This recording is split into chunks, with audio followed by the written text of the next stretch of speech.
All right, there we go. Everything's live. Greetings, gamers, and welcome to the 39th live stream from the Misfit Gamer Studios. I'm your host, Vortex, and this is D&D Discussions. On today's homebrew review, we have another viewer-submitted item. It is a plate armor called Kintsugi's Resolve, submitted via our Discord by LoveMurderRose. So we're going to get into that today.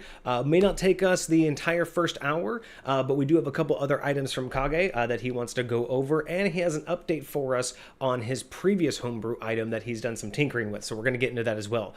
So let me bring him in, and we will get started with today's episode. So let's get bam, and there we go. How's it going today? Welcome. What's happening? Shalom, my friends. How's everybody doing today? You're not... What is wrong with your microphone? Does it not want to listen to me today? All right, that should be better. Of course not. All Better? right, yes. Testing, 1, 2, 3. Excellent. Okay, now we're good. Now how are you doing? Oh, fine, grand, wonderful. I'm excited to be back here. More homebrew stuff, man. It's yes. always my favorite. I always look forward to Mondays. Mondays are always something that I look forward to. I mean, I love the Friday streams. I love getting into deep dives and really getting to just like rant about stuff. But again, the interaction that we're getting with homebrew review and the fact that we're getting these, viewer submitted ones through the Discord, Yes. Phenomenal. I'm very excited to see this one. Kintsugi's Resolve. Okay. That's what I'm saying. Is Kintsugi is how I'm going about it. Hopefully, LoveMurderRose will be here. Actually, I don't know if they are here. But do you want to ping them on Discord and just let them know that today is the day that we're doing theirs? Just a kind of a reminder. I don't know if they remembered because I think they were here last Monday when they gave it to us. That's right. They submitted it a week ago. But we do have some chat. Of course, Cosmic is in the chat as always and early. So he has an update for us on his gaming session today. It was a little bit weird. They had to make their way out of an undead city, but they did have a few encounters along the way. Namely, there was an undead paladin, typical zombies and skeletons and vampires along the way as well. But only the zombies and skeletons led to combat. So the paladin and the vampire didn't lead to any combat. Okay. He goes on to say that for the undead paladin, he ended up getting a nat 20 on a deception roll, so that's great. It only had a 5 insight anyway, so he was probably going to win regardless. Okay. But a nat 20 is always great, and I mean, with a for the undead, I mean, how hard is it to confuse them, right? I mean, do they really know what's happening? But apparently they tricked it into thinking that they gave it a hammer, and they tricked it into thinking that this hammer was actually from like some blacksmith, like an important blacksmith. Okay. So I'm assuming that they just gave him like some junk and was just like, yeah, no, this is totally the hammer of Zoroth. Like it's tiny little like carpenter's hammer. He's like, oh yeah, it's from this great blacksmith. And then he says for the vampire, there was a set of 3 challenges that they had to do: an arm wrestle challenge, a round of hide and seek, and a round of trivia. That's fascinating. That's an interesting way to do that. Were these all 3 different vampires, or was this all the same vampire? That's a good point. He says for the vampire, so I'm assuming that this was one vampire and had to deal with it. The hide and seek was epic, as I hid in the mouth of the party's crab mount, and a nat 20 plus 9 on stealth. I mean, again, you already have the nat 20. Like, I mean, you don't even need the plus 9 at that point. Small size Haragon with a large size crab mount. Oh, just the one vampire. So had to play hide and seek with the vampire. But hey, 2 nat 20s on those encounters, though. I mean, you can't beat that. Talk about a wild and crazy session, man. That's impressive. You absolutely cannot beat it. So did you go ahead? Did you get that post in the Discord? Yeah, sending it right now. All right, excellent. They don't look like they're online, so we may not get them. But just so they know that today's episode, if they want to go ahead and see it later on. But it would be nice to let them know that today is we need a way to do that. So I'm thinking once we get the bot set up to do the episode updates in Discord. Mm-hmm. Once we have like the name and the ID of the episode, maybe we should do that as well, where when we go live, if someone's item is being reviewed, maybe it specifically pings them. Oh, that would be very cool. We might have to like set that. that up, because I would, I think if anything, at least for people to have that ping so they can go back and go, what episode was my item reviewed on if I wasn't able to watch it, or if they forget, or if we change the schedule and somebody wanted to do that. I like that. I think that's very cool. And what channel did you post that in?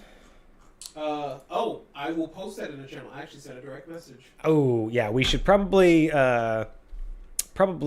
keep it to just Discord chat, just for long sake, because if we do get a bunch of people, individual chats are going to get pretty out of hand.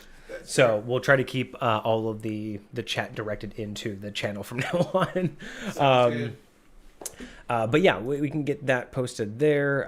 Let's see. And then Cosmic also has another update. We did get to have a long rest, and they leveled up to level 13. So they are bridging that gap from that, mid-tier gaming. Now they're getting to that higher tier gaming. I am still looking forward to level 10 gameplay. Oh, yes. Things are going to get interesting. Got a monk ability of Tongues of the Sun and Moon, which makes it so my character can understand all spoken languages. Oh yeah, I love that. That's not bad. That's not a bad ability. The funny thing is that I wonder if his DM would account for Thieves Can't, because technically it's a language, but it's not a language. I wouldn't say. If I were DM, I would not. I wouldn't like anything when it comes to something like that. It's like, because you're think about it. You're thinking about a spoken language, not a coded language. Exactly. Thieves Can't is basically it's saying things without saying things. Exactly. It's basically, it's direct talk, but it's using. It's specifically one of those things that's meant to be if you know, you know. Exactly. And But it is one of those times where stuff like this pops up, and I've known people to be like, well, of course, like, yeah, you know all spoken languages, and it's like, what about magic with something like a spell of comprehend languages? But see, so here's exactly for that. So I've thought about this long and hard. I'm pretty sure. I don't know if there's a specific rules as written for this, but the way I've always interpreted it, and the reason why I say technically no, not even magic would penetrate Thieves Can't, because when you're looking at what the magic does, what this ability does, right, you're able to understand what's being said. That's fine and dandy. They're speaking real words. But instead of saying, hey, I put that bag of drugs on the back of that cart over there, they're saying, hey, my mom's doing great tonight by the way she made meatloaf. You heard exactly what they said. There is nothing abnormal. It's not a coded language as in they're speaking gibberish. It's, if you overhear them, it's two guys talking about dinner. But because of the innuendos, the influences, those are the things that make up Thieves Can't. So it's a language, but it's not a language in the sense that you and I would say the same phrase and have said the same thing. It's all more of a contextual based understanding. So you're not penetrating a language. You have to be in the know to understand. So your magic would do would just hear what they said. How about instead of just magic, how about some sort of like super insight? Because imagine you speak a Thieves Can't, but Thieves Cant's dialects can potentially vary from town to town. Oh yeah, exactly. That's why I always say it's a context-based language. It is not a verbal language, right? Like what you're saying is normal speech. You are saying normal sentences and phrases to everybody else. But in context of how we're speaking it, where we're from. If I speak Thieves Can't, and I'm overhearing two people talk, it is highly likely that I can turn to my friends and be like, those two people are speaking Thieves Can't right now. Or again, you could see it in context, right? Like you could be like, you two don't look like you should have that conversation. And depending on my insight, I might even be able to infer what they're talking about. And again, I would allow it if you had the right setup, if you had the right circumstances, absolutely. But that's where I draw the line, though, is that's information and understanding of the context. If you Yes. have any insight into the context, then that's a whole different conversation that we're having. But when it does come to, like, when it comes to feats of understanding language, when it comes to magic, that's one of those areas that I always have to question people on is, well, how do you deal with thieves' cant for this? Because technically it's a language, and then it's really, what is your understanding of that language, right? Like, what do you see as thieves' cant? Okay, so what about a language like Druidic? Now, I don't know how you view this language, but the way I have heard it presented is Druidic is not necessarily purely a verbal language. That's how I see it. I see it the same way as we've learned how nature speaks. So by the way, and again, I believe very similar to Thieves' Cant, Druidic is a context-based expressive language. And what I mean by expressive language is it's the way you walk, like bees, they dance. So the way you walk, the way you hold yourself, what you're wearing, how you move something, how you stomp on the ground to send a vibration through, like every way that you can imagine nature talks, I believe that you could say that some aspect or dialect of the Druidic language is a version of that, right? So some Druids may be more, like how we have people who are more like, vocal with their hands. Maybe some Druids would be that way because they handle with animals more. So they're obviously going to be more this way. Whereas a Druid who is more plant-based might be all about vibration. They never say a word, but you get the sense of what they're like. When they need help, you're like, okay, you need help. Oh, something's wrong with your, like, you don't know why you know this, but you're getting it if you're on the know of that thing, right? And I imagine that the same thing with Thieves can. Most Druids can talk to each other, but there is a divide, but still a basic understanding of that's your, your speaking language. Right. But yeah, something like that I don't think would be penetratable because that's not, again, a spoken language. And without the context, even if you penetrate it with magic, maybe you would say, oh yeah, he's speaking with his hands. Where's your context? You don't know how bees talk, so you don't know what dancing means, so you don't know what that language is inferring. You just know, oh, it is a language, and it's a dance. Now it's out of context, just like the magic would let you hear what they said, but without context of language, you don't know what is being said, right? Yeah. So that's it's language is fun, and I think that it is fun to allow those exceptions, right? Where, oh, I could know, Draconic or Orcish or Dwarvish with all of these things, but let a couple of those still be their own thing, right? Yeah. Because they are sacred in a different respect, They're sacred in the terms of respected, right? The Druidic language, Thieves' Cant, these are things that have been, essentially taken centuries to build.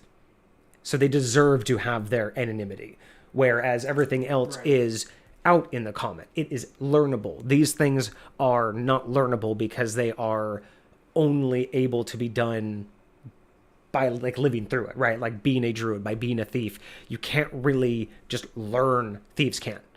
It's understanding the thieves' language and, understanding, oh, in this town they call coin like different silverware, but in the town over, all money is referred to as different types of like minerals. And then in another town, it's all different types of food. Yep. Right? So like you said, if you travel, I could say that if you say, hey, my backstory said I traveled a lot as a thief and I constantly was in different places, right? That was my backstory. Mm-hmm. So therefore, I should get a percentage chance of understanding any Thieves' Cant because I've been in so many places and in so many guilds. I would have understood multiple versions. Whereas if you say I grew up in this place and I've only been here, you might have a harder time understanding a foreigner's Thieves' Cant because while you're using pastries to talk about money, right? Mm-hmm. Like, oh, I'm going to go to the baker, which is the bank, and I'm going to go get, a loaf, like a baker's dozen of, donuts. Mm-hmm. That's like, oh, so you're going to take all of their gold bricks, right? Or whatever. Whereas someone else comes in and says, yeah, I'm going to go down to the pond and I'm going to go fishing. I'm going to pull out some trout tonight. What?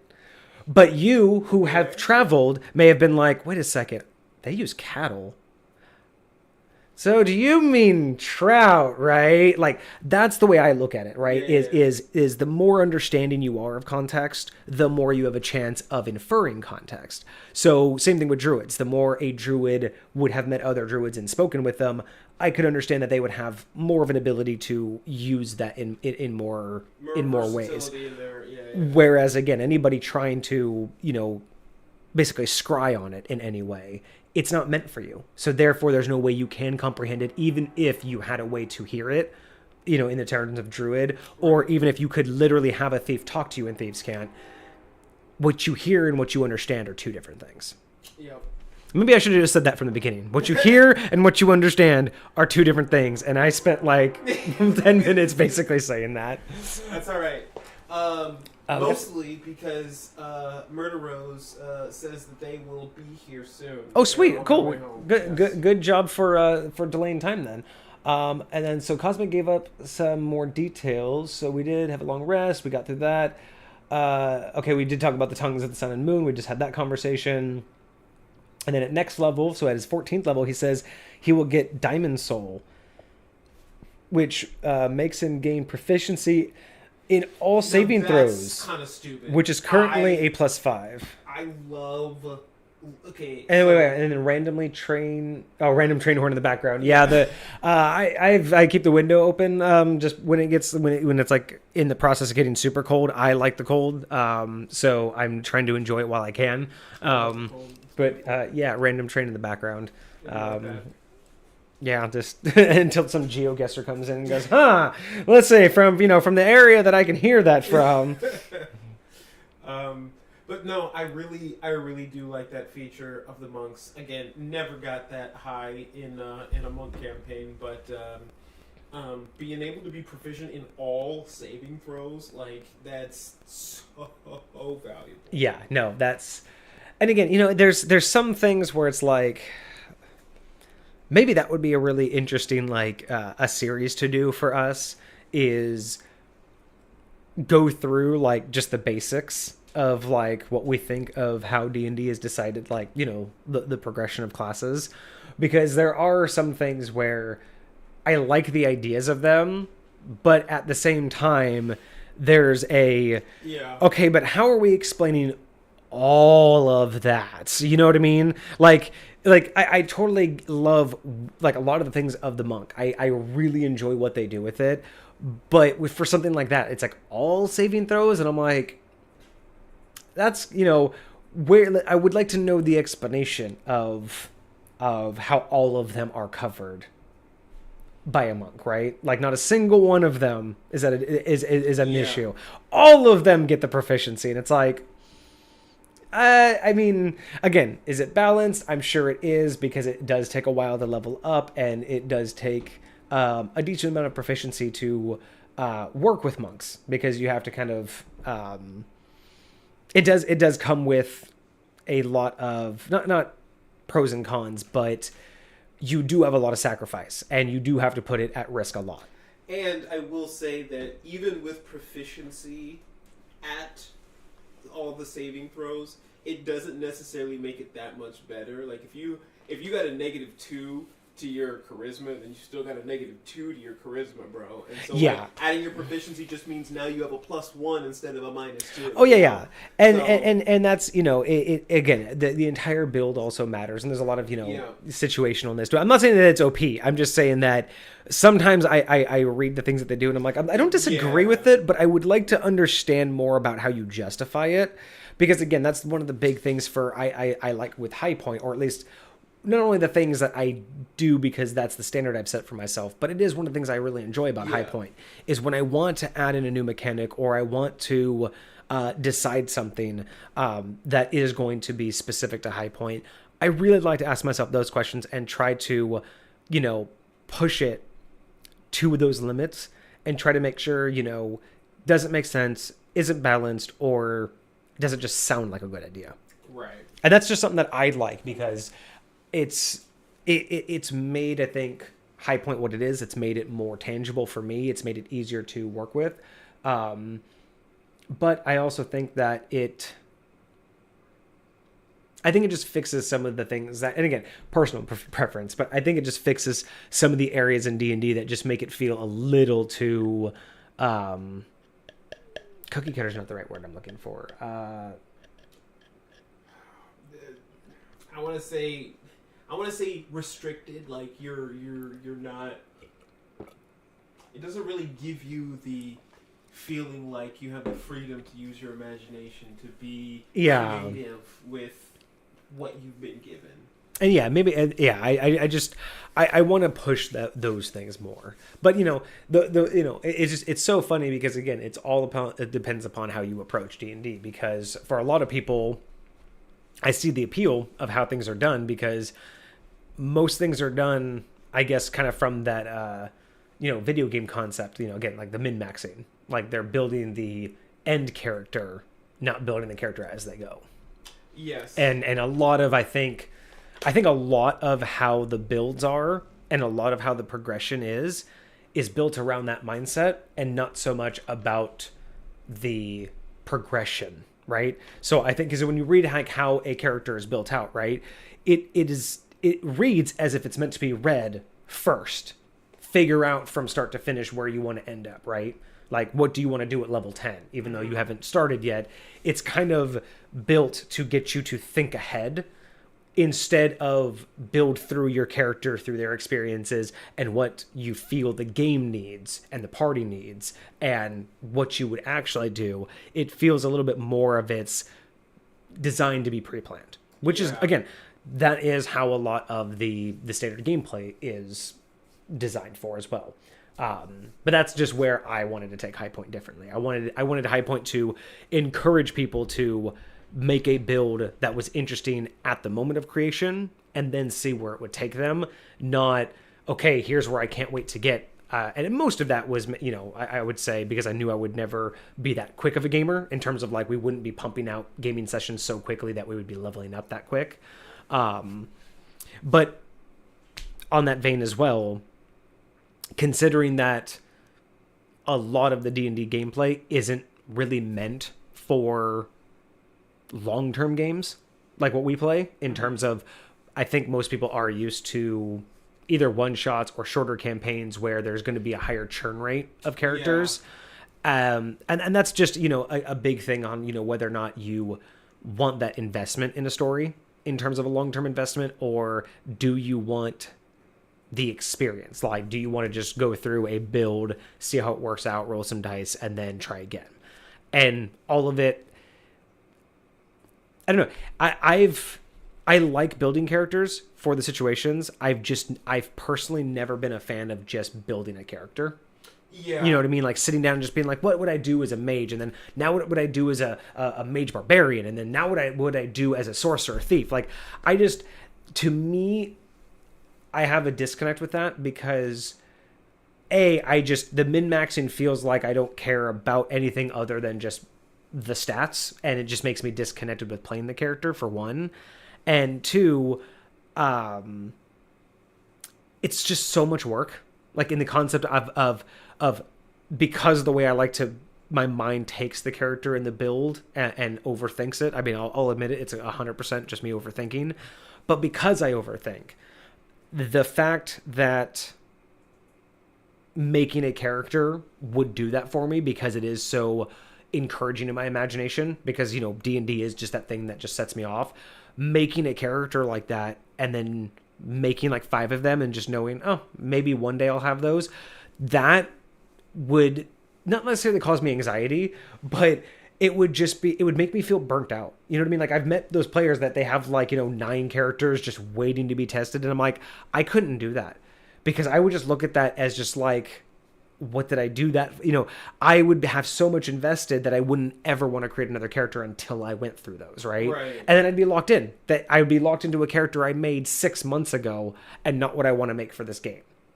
So that's my approach, and that's why I think that definitely really made an impression on High Point in terms of the gameplay that I want, because I don't churn out gameplay in terms of, my players aren't making characters every other gaming session, or at all, unless you guys want your own new gaming experience, right? But that's the thing is, none of them are meant to be played for years and years and years. It's make a character, see how you go, and if you don't like it, we can make another one and then do a different, story. You just pick up somewhere else. But my whole thing is I want to make a world to where it's less enticing to make a new one, and you wouldn't want to just continue with the one you have. Yeah. I mean, I kind of get to the point where I don't want to say, addicted is the wrong terminology, because addicted, you get this nasty feeling when you think about being addicted to something. But like, I think of like when you're reading like a really, really good book and you really want to find out what's happening next, like that, or you are watching some show and you just want to binge the next episode, and like that's the kind of feeling that I get when I am playing my characters, right? And so making me want to do another one is like trying to tell me, hey, I know you're halfway through that book, you're on like chapter 20 of 38. That's great. I want you to read the first chapter of these 3 books next. Just the first chapter of each book. And it's like, no.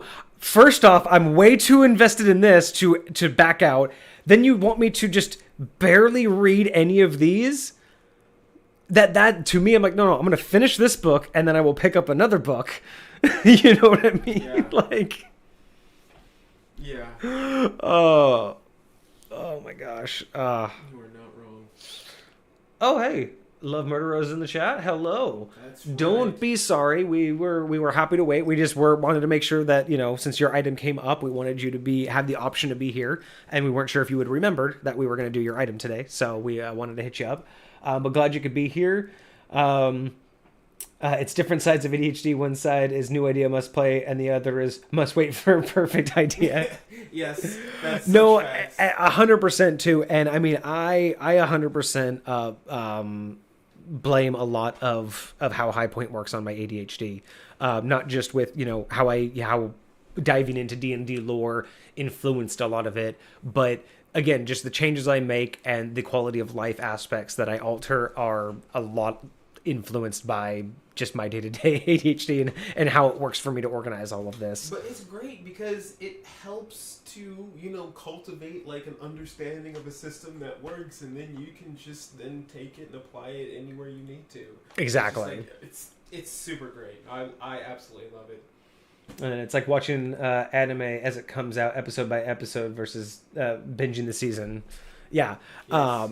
And I've done that before. I've held off. I hate watching things as they come out because it's like, first off, I got so much other things to pay attention to. I'm probably going to I'm just not going to keep up like that. And I'm going to forget. And it's just like, and at the same time, I not that I want to binge it all at once, but I'm only good for so much information in such amount of time, right? So one episode a week for 3 weeks is exhausting to just keep up with.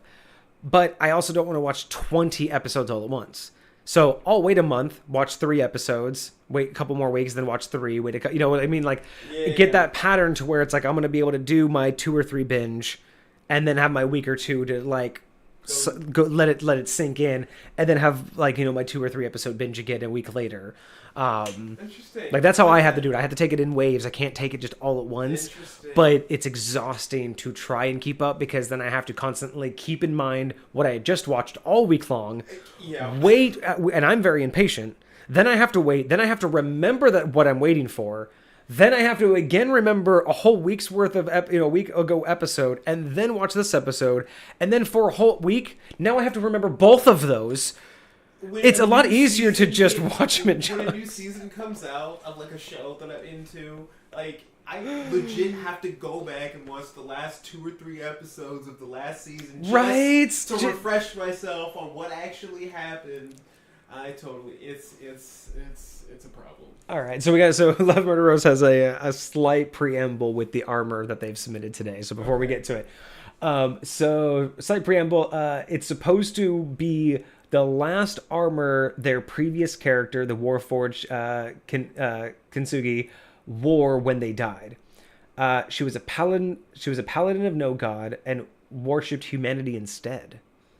Her power came from seeing the strength in broken people and not and not perfecting them, but making them realize that their insecurities made them unique, and together they became strong. So that is the lore behind the item we're about to.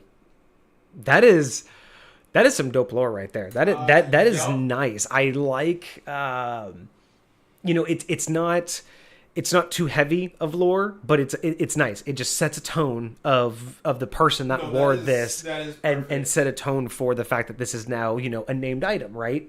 Like, I like that because it doesn't have to be, an immortal or somebody who, destroyed the world, but a named item, sometimes that lore can just be, exactly someone fulfilling exactly what they were, and just to an extent that they were recognized. Like, I love it. I like that. Really just sets the good tone. It's phenomenal. It's wonderful. Okay, so let's go ahead and get to this item now that we have the submitter here. So let's go ahead and switch over, and then if we want for chat, can we go ahead and give that a post? Yes. So everybody can know just kind of quickly here in chat what we're doing.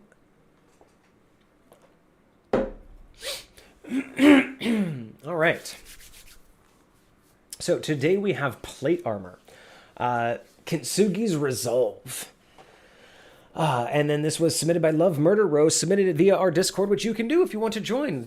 Link is in chat. If you were on YouTube, then you don't have a link, unfortunately, but you can probably read it and easily type that out, or join us in Twitch chat next time. All right, so this plate armor, we have a very rare, and we have another attunement armor. Does require attunement by any non-evil creature. So just want to point out, I like this because it is the first time we've had an attunement that isn't class-based. We have an alignment-based attunement, which I am a super big fan of. Coming from second edition, I just get the warm and fuzzies when there's an alignment attunement, because that was like a big deal. There was a lot of alignment attunements in second edition, and it's just I like it because it pushes that narrative that so many people, I think, give up on. I think a lot of people just turn a blind eye to alignment, especially in terms of roleplay and character development, and even using it for the players. Like, I just think a lot of people just assume that it's just like your backstory. It's just a piece of detail. Text. Yeah, it's a trait that I have. I'm evil. I'm good. But when you get into alignments, it's like, I really like to see alignment based requirements, because I like pushing that narrative that alignment really does matter, and it should. I really think that alignment should matter for the DMs and for the players, and it doesn't necessarily have to be exuberant, right? Evil doesn't mean that you're trying to murder everybody, but it means you're selfish. It does mean that you're going to choose yourself, or at least the thing that benefits you the most, right? Whereas good, you're being more, sacrificial. Neutral, you're less likely to do something to upset the balance, right? Just little tiny personality quirks that can really spice up gameplay. I think they're overlooked. So just one of those things I get really excited about. Very much so. But so what I was going to say is this specific alignment-based requirement is one I haven't seen before. It's fairly unique. It's not as specific. It's not like, oh, you need to be this or you need to be this. It's just, you cannot be this. Correct. Yeah, it's not a good alignment. You have to be good. Or lawful. It's just you can't be evil. Yeah. You have to have some sort of selflessness, or even from a neutral standpoint, you have to have the greater good in mind. I love that, though. And again, with the preamble, ties perfectly in. We're already getting that tie-in from the preamble of who this came from, and then you have the alignment already. So, liking it so far. All right, so this is a glimmering set of porcelain plate armor that was found on the body of a Warforged paladin. So, her Murder Rose's previous character. Its pale white surface is cracked across its entirety. The cracks gleam gold and glow faintly. Upon the interior of the breastplate, in fine calligraphy, it says, "Do not cry, for I have fallen." Hold on. Do not cry, for I have fallen. I stood as a shield for many, and if the people so will it, I shall be a shield for many more. I like that. That is again tying back into her character description is absolutely really nice for like a personal motto. I really want to know if this is something that was always inscribed on there, or if that was something that like perhaps became inscribed upon death or something. Oh, and then it got imbued with the powers? Yeah, because think about it, like, are you, when you're alive, thinking that you're going to be used after your death like that? But, unless you're thinking you're going to be a zombie or something? But if it's an oath, because remember, her oath was not to a god, but to humanity. So if this is, you're the shield and this is your armor, if your inscription is, if I should fall, do not cry. Because basically the idea is, if anyone's reading this, I'm dead. The idea is that this is mine.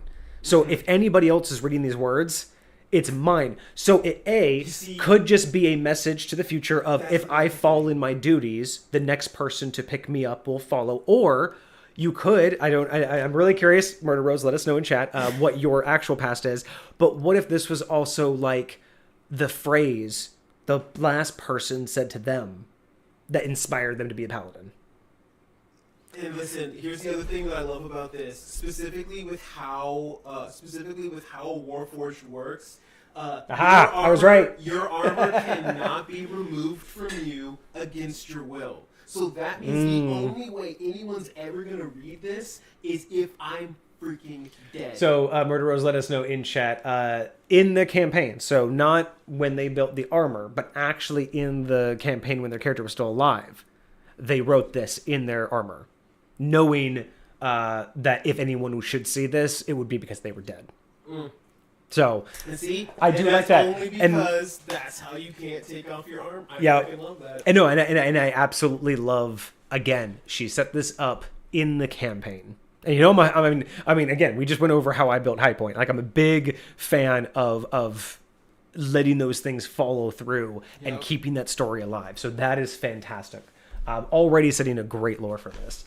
Okay, so Golden Repair. Every long rest, you can place 100 gold upon the armor as a sacrifice to gain 1 charge of Golden Repair, up to 3 total, or up to a total of 3. Each charge of Golden Repair increases the AC of Kintsugi's Resolve by 1. After a long rest, the gold is absorbed into the plate mail, strengthening it with your newfound resolve. This lasts until your next long rest, in which the golden glow fades from the armor's cracks, and all unused charges are lost upon replacement. Interesting. Oh, fun fact from Murder Rose. Fun fact, Kintsugi literally translates to Golden Repair. That's very cool. I like that. Oh, wait, so is Kintsugi, is that, that's the actual method of repair. Okay, so yeah, it is the method of repairing plates and everything. That's right. The old ceramic and porcelain plates, when they actually had to use gold filament to actually replace it, kind of like glue. Okay. I see. Yes, it is. Thank you. Okay, yes. I was like, I was kind of surprised when I pronounced it when we first pulled it up. I was like, this is gonna be a problem. And then I pronounced it. I'm like, normally I don't pronounce words I've never seen before like that smoothly, but it didn't ring a bell. Okay, so there is this is actually based on the real technique, which is fantastic. I love very cool. Loving it even more. That's very cool. Okay, so let's go over this again. So for any time you want, so between long rests, essentially, we'll just shorten it between long rests. Okay. You can sacrifice 100 gold up to 3 times, so up to 300 gold to gain 3 charges. So it's a sacrifice of 100 gold to gain 3 charges. Yeah, per charge. And each charge increases the AC by 1. Okay. Do we know what the AC bonus is without any charges? I'm assuming because it's plate, I'm assuming she has it as standard plate AC. Let me check. Which I want to say is a +5. I think plate is the full. Where is it? Items. There we are. 18, so it's a +3 makes 21. Oh, got you. So the base is 18. Got you. Right, so yeah, so Okay. base of 18, and it was 5e. So base of 18, and each charge would give you 1, so you get up to a 21 AC. So I like the idea of the gold represents, I guess, like, like the guardianship of humanity, like your sacrifice. Again, I guess more of the paladinship, because paladins are designed not to keep their money, and this is designed to protect people. So you're giving up, like, the part of your tithing as a paladin normally would be that you don't get to keep any money. All your money goes to the church. So in this case, your money going into the into the armor for you to be a better shield for the people does make sense. So I like the activation cost. The only thing I'm now starting to wonder, and again, we don't know, this was a mortal, I'm assuming, Murder Rose. I'm assuming that your character was just a mortal. So thinking that this was like an imbuement for a heroic paladin, and what I mean by heroic is essentially a mortal who is gained enough notoriety, right? Didn't ascend or anything else like that, right? But if you have like a heroic level adventurer who goes down and you imbue it into an item, that right there, I think, makes sense. Because again, unless you're like, this wasn't created by a god, this wasn't like some mystical item, this was a downed hero, a hero of the people who went down, and their resolve, their oath of life went into the armor after that, right? It's almost like this wasn't done by a ritual or anything. It's almost as if it was just a pure act of selflessness that would continue on. So I like that. I actually, because at first I was like, maybe only 3 AC seemed a little low, but I'm actually liking it a little bit more the more I think about where it came from. I think the 1 AC per 100 gold, I actually think is relatively good. So I'm curious. I'm curious if, like, this is something that can be activated. Oh, that's cool. Oh, that's even better. So more lore. So her character was actually covered in like porcelain plates.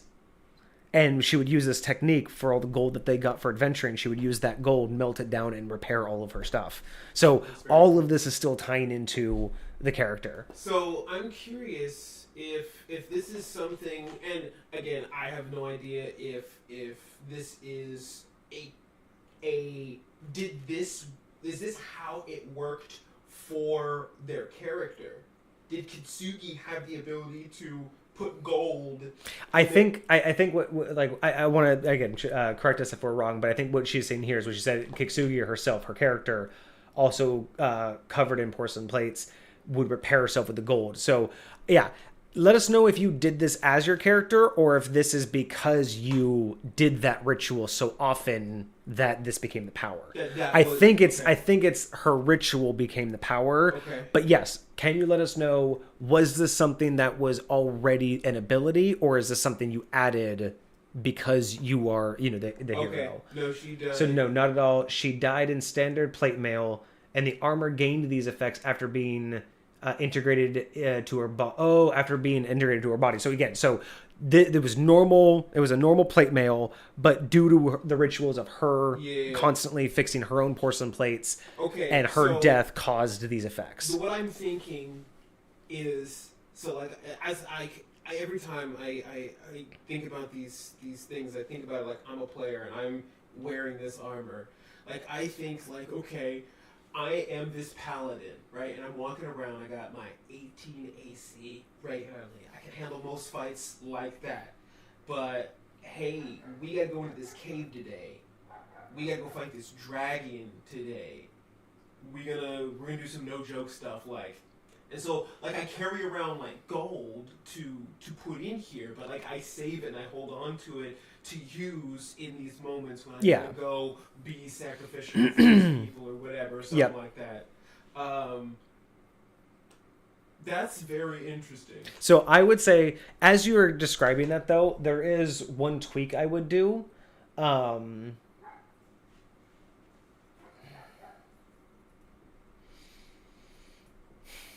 So because you bring up a good point, is you don't want this to be abused in the sense that you don't want the idea that they're just going to just constantly have it charged, because that's like 300 a day, right? So I get that, right? Why it's a day-long charge. But that does keep in mind that you have to have access to that gold. And again, paladins don't keep wealth. The idea would be that most paladins don't keep wealth. Mm-hmm. So even to keep it for this purpose is still at any given time, 1 to 300 gold pieces to preparatory do this is also, one of those situations where it's like, yeah, I could see why you don't want it to be too abused, but because they're charges, you know what I mean? Like, because it's a charge, I don't know if it would be bad to say that the charges, I'm questioning whether or not the charges should only last 24 hours. I see what you're saying. Or between long rests, you know what I'm saying? Because the idea between I wake up, I put my gold in, and I charge it, but if I don't use it, it does go away. I get the balancing act there because you want to, it's the idea of you're only getting it to use it, like to protect and to, you have to have that resolve to use it. But at the same time, the actual usage of it is that you have to have 100 gold pieces up to 300. How about this? How about the charges will just stay in there, just like any other charges in a thing. Like, they'll stay in there until you use them, and when you use them, they go away. But the way you use them is like this: you pay the 300 gold, and you're all charged up. But your AC is still 18, and you can choose when I go into battle if I want to use one or multiple of my charges to increase my AC for the remainder of my day, or until I take a long rest, right? So again, in the same example of like, I want to go fight a dragon. Well, I charged myself up and I haven't had to use it for a while. So I've got all 3 of my charges, right, and I'm ready to go. I'm level 14 and this is only a young dragon. Maybe I'll only use 1 of my charges today. Mm-hmm. And so I only boost my AC by 1. I do the fight. We're doing okay. And boom. Now I got 2 more charges. And when we get our next set of gold, I can top myself off if I want to. Put another 100 gold in there to get my charge back. But then I can just still hold on to the other charges. And oh my gosh, I'm in the middle of a fight. And this is way harder than I thought it was going to be. Right. I can give myself the rest of my charges or whatever the case may be. Mm-hmm. But just the ability to hold the charges. That's the only thing I'm trying to play with right now is whether or not the idea that once you put the gold in, you only have 24 hours or a long rest to use it. My only hesitation there is that, again, to be properly used, you basically would have to have access to that gold, whereas if it were a situation where maybe you couldn't charge it immediately after using it until you take a long rest or something, you know what I mean? So you couldn't go into a battle and then just grab gold and shove it in there. You have to actually take a long rest to do it again. Maybe there could be something like that. It's not that I fully dislike it. It's just it's not that it's a bad idea even as it is. It's more of a logistics problem depending on how you approach the idea behind how players are involved in the game, right? Let's check the second ability, because MurderRose is making it sound like the second ability is likely why it's set up the way it is. Okay, that's why it's 100. Might change it to an amount of gold worth 100, so it could be a gold ore. Or okay, understandable. The charges have a second use and second ability. The reasoning being it's a balancing between AC, gold cost, and the next effect. So the LR is to incentivize. Oh, the long rest incentivizes. Okay, gotcha. So once again, this happens normally. We get ahead of ourselves, but this is just how we like to do it. Because again, these ideas, if we had just kept on reading, totally would have understood you probably, and we would. But my biggest thing is, had we done that, we wouldn't have had that little rant.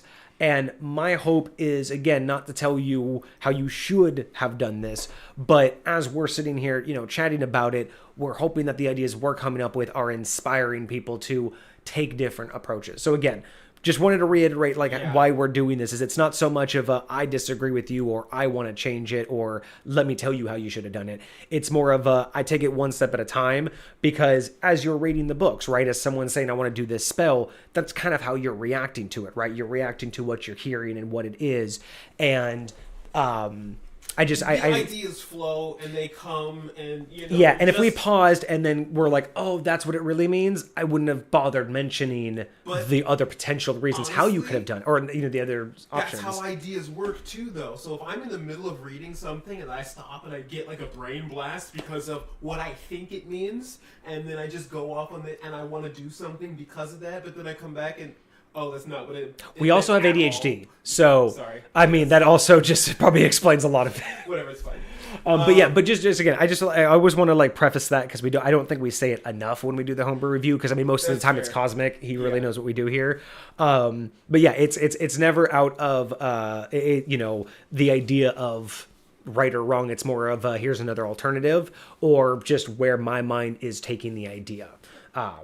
But yeah, it happens a lot. We tend to always get to that position of like, oh, the next sentence, there's my explanation. Okay, so back to this. You put the armor on. You're at an 18. You have a chance to put in up to $100 worth of gold. So again, not 100 gold pieces, but $100 worth of gold, like the amount of gold in it, to get up to 3 charges that will last 24 hours. And one option is they will give you an AC bonus. Okay. That's option 1. AC bonus per charge. Right. So option number 2 is Gilded Reverie. When this armor has at least 1 charge. Oh, well, I'm assuming. Okay, so when this armor has at least 1 charge of golden repair, and you are damaged by a creature you can see within 60 feet of you, you may use your reaction to force the creature to make a DC 17 dexterity save, dealing 4d10 radiant damage to that creature and half as much on a successful save, as the gold inlays explode outward. After this, the charge of the golden repair is lost. If you choose, you may use more additional charges from golden repair in one reaction, boosting the damage by 1d10 per additional charge. All used charges are removed afterwards. So essentially, you do the first one, which is 4d10, but you can get an additional 2 for an additional 1 or 2d10 additional blast damage. So that's where the idea of it's only allowed for 24 hours, because basically you'd be a walking time bomb permanently anytime you just wanted to blast that out. So the 24 hours is to encourage this, not the AC bonus. So let's run a scenario. Mm-hmm. So at the first line of Gilded Reverie, it says that you need to have at least 1 charge of golden repair. Yes, 1 charge remaining. So, wait, when you say remaining? Well, the idea is that this will take a charge. So the idea is that this is... The charges were described in the first one of how to get the charges. This just means you still have to have one of those remaining. Okay, so my understanding when I heard that was you have to have at least one of those charges going towards giving you an AC boost in order to use this ability. That's how I read it. Oh. You know what I mean? So it's like, hey, you could put all 3 into an AC boost, but you have to put at least 1 into golden repair. Because I thought golden repair was the name of the ability, not the name of the charge. Yeah, no, I got you. So, yeah. So, I think the way again, MurderRose, let us know exactly how this is. But from what I read is the golden repair is the charging. You're preparing it, right? The golden repair. You're putting in the 3 charges. Those charges can either be turned into AC or this explosion. So, it's either... so the charges passively give the AC boost. The AC boost is... Oh, we misread that. Okay, so let's go back up here, because every long rest, you place 100 gold in the armor to sacrifice to gain a charge of golden repair up to 3. Each charge of golden repair increases... So this is where we misread. So when we read each charge of golden repair increases, we think of a charge as expendable. Mm-hmm. So we thought every charge meant when you expended it, you got the AC bonus. This is basically saying you put up to 3 charges in and you're automatically getting the bonus.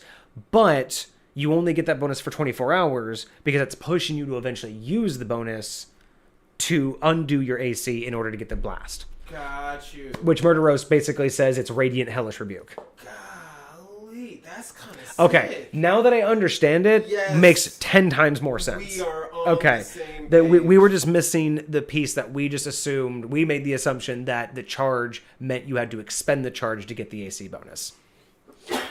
Totally makes more sense now. Okay, so you have the plate armor, 18. You put up to $300 worth of gold into it. You get it plus 3 AC for the next 24 hours. Meanwhile, at any point, you can expend those charges to do a blast. Now.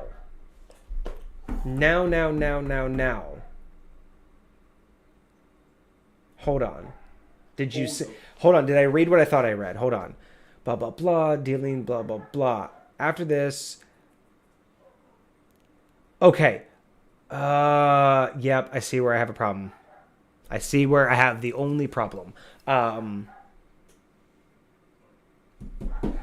Everything is great up until the damage.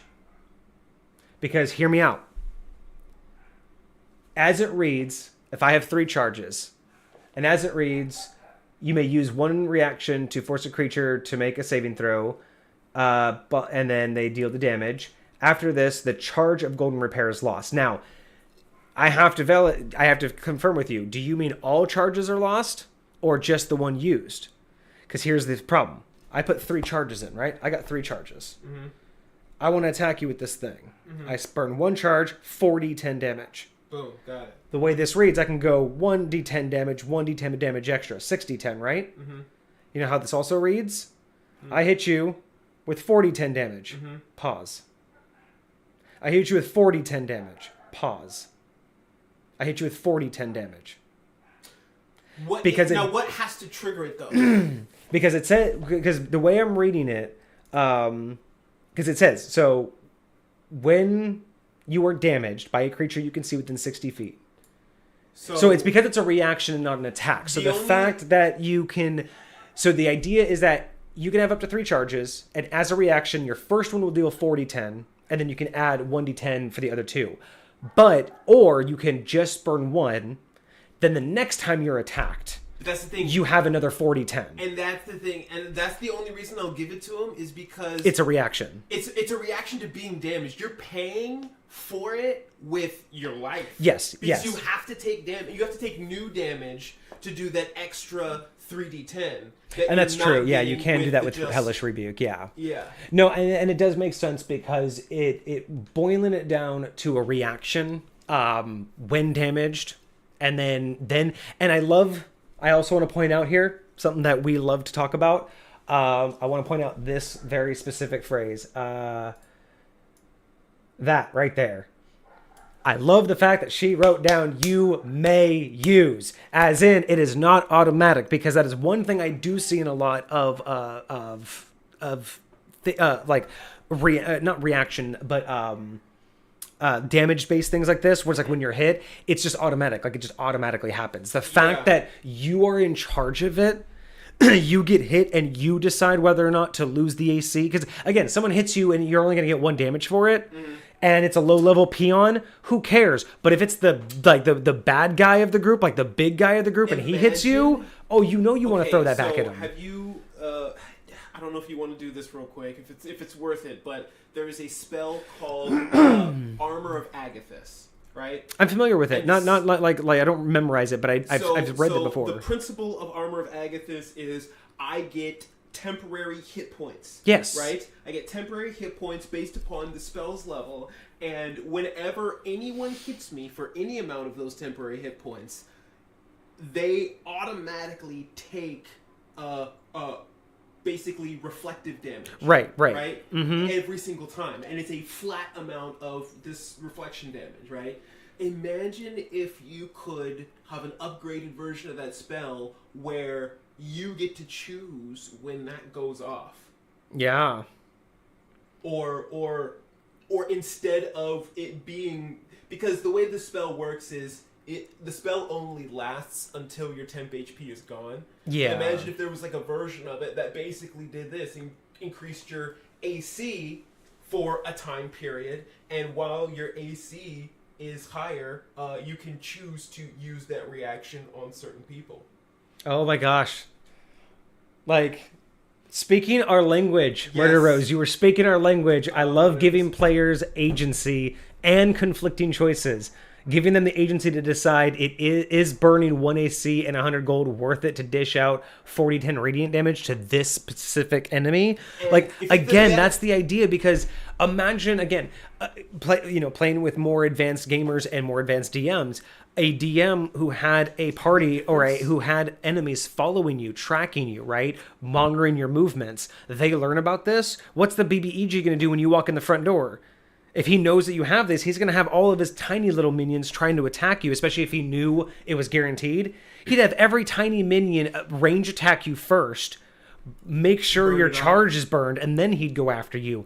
But knowing that you can control it... Players operate when they learn about the legendary actions or legendary resistances of Oh yeah, you abuse the shit out of it. So no, absolutely. I love the fact that you've added that in there. It's a great aspect. And again, like, speaking our language, giving players agency, giving them those conflicting choices, making it worth the choice. Because again, someone hits you and they barely broke your AC, and like again, let's say the DM rolled a 19 and he was like, "Oh, I barely hit your AC." You know what I mean? But like that was his max like mods. You know, he basically has to crit roll to hit you now. So why burn the AC when you know the rest of the fight's going to be a breeze? So maybe that extra damage, maybe you're going to take him out too easy, and he's just going to miss all of his attacks, right? But again, if that first roll the DM does is hella low and it still hits your AC, maybe you need to take it out faster. If this creature right here is almost gone, and like using this right here is going to be the difference between this fight going on for much longer, or this creature escaping, or whatever the fight being over, or the fight finally being over. This could be the time, you know what I mean? Like, and even if it burns it, even if it, because and what's really great is she didn't limit it to being a paladin. So what's also great about limiting it to a reaction is, depending on your build and what character is hanging on to this, there's a lot of other character builds that are based around reactions. So you may not always have your reaction available even when you take damage. Yep. And again, imagine if you're a sentinel build and you use your reaction to defend. Else. Yeah, especially if a paladin turns this on with sentinel, because they're thinking that they want to, continue the trend. Here's the deal. Whenever I finally bring in my samurai class for you, because this is a full class. We're waiting for it. It is a reaction-based class. So this would be kind of interesting to throw onto that. I would. Well, and again, I also love the balancing, because you're not able to just dish this out 3 times in a row in the same round. You're only going to get hit once off turn, and then you're going to be able to use it, and then you have to wait till your next turn to even begin thinking about using it again. Yep. So if you're the one being focused, if you're the tank in the group, this is really only going to be beneficial one time. In that round, at least in the one round. So I'm liking that. The more I'm looking at it, the more I'm liking it. It also gives you the choice based on just appearance of the creature. You're more likely to use it on the towering demon than the glowing angel. That's fair, because radiant damage. Yes. Yeah. So knowing that it's also radiant damage also really... And again, I didn't even think about that, but that is also...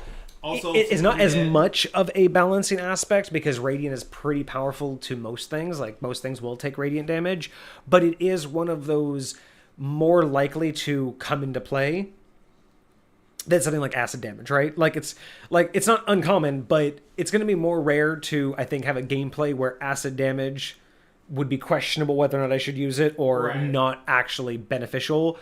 Whereas, like they're saying here, in terms of like the good and evil aspect, the idea that it's more of the alternate to Hellish Rebuke, there is kind of more of a gameplay tie-in that you could do in terms of when to use it. So I'm liking it. So yeah, I like it. I'm really liking it. Yeah. Now that we've read the second part, it makes the first part make a lot more sense. I do like the idea. I think 100 gold is fine. I think that. Especially with, did they say what the rarity is? It's very rare. I mean, there's only one of, technically, yeah, it's not, I like the very rare, because there's only one of a kind, so it is very rare. I mean, but it also... unique as well. Oh yeah, unique would be really nice, because it is one of a kind, it is named, but at the same time, it's also not legendary powerful, right? It's not really classified on that level. And again, looking at it from the point of view of this came from a heroic adventurer, again, the more, and it's based in that adventurer's rituals, and I don't mean ritual as in what they did to make it, but the rituals of their life, the concepts that they lived by, are imbued in it. Yeah, I really like that. And then you also have to decide based on turn order. The big bad goes before 4 minions. Do you burn the AC and damage the BBEG? And then maybe take more hits before before they can even react. So yeah, I like it. I don't think it has any issues there now that I've read it full the way through. And then let's look here. So plate consists of shaped interlocking plates of metal or metal plates to cover the entire body. A suit of plate includes gauntlets, heavy leather boots, a visored helmet, and thick layers of padding underneath the armor. Buckles and straps distribute the weight all over the body. Notes, any non-evil creatures damage combat strength. Okay, so strength 15 required, disadvantage on stealth. Any non-evil creatures can work with it. Okay, cool. Yeah, now that we've gone through it all, DC 17, 40-10 radiant damage, 3 charges.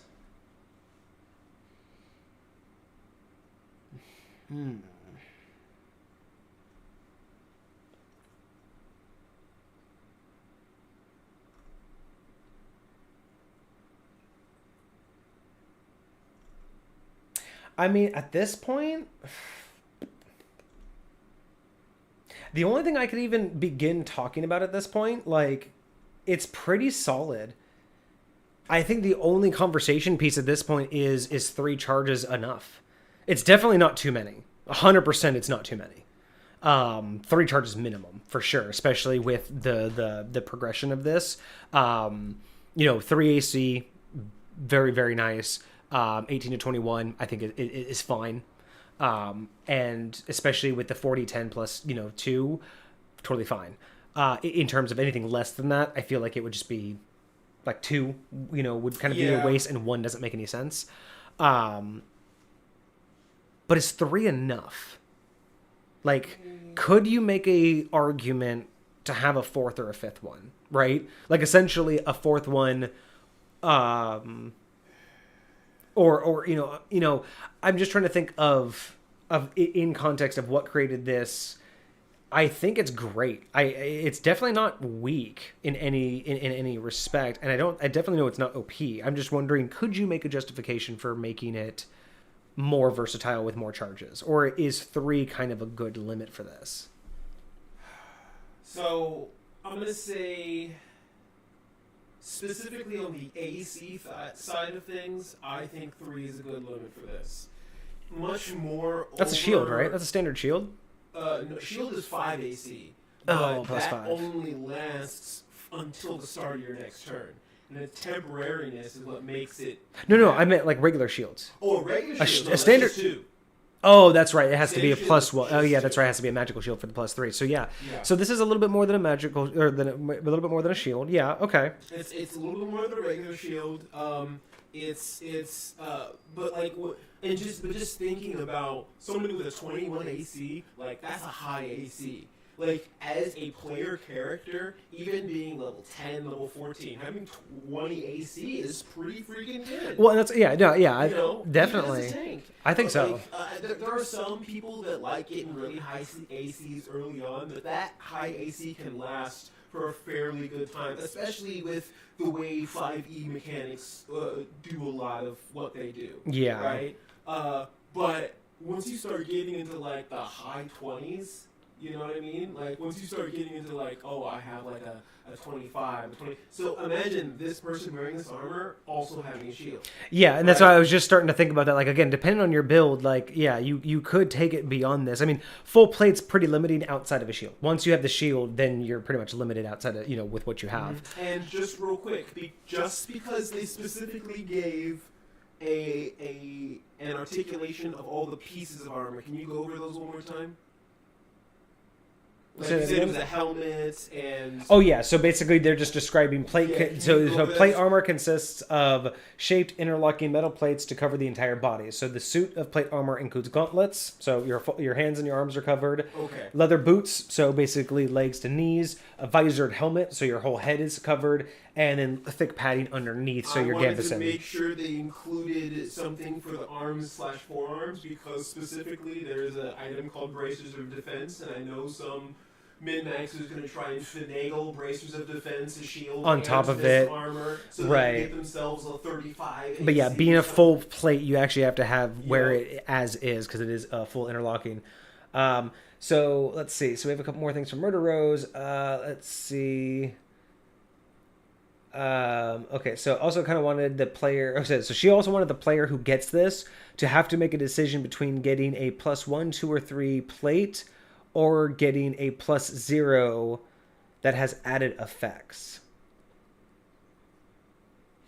Like the added effects of like so is it like and correct me if I'm wrong, are you saying that your original idea for this item was at the point of them acquiring this item they would have to choose one of those things and then you turned it into this, or... So I think what she said is, so she kind of wanted the player who gets this item, right?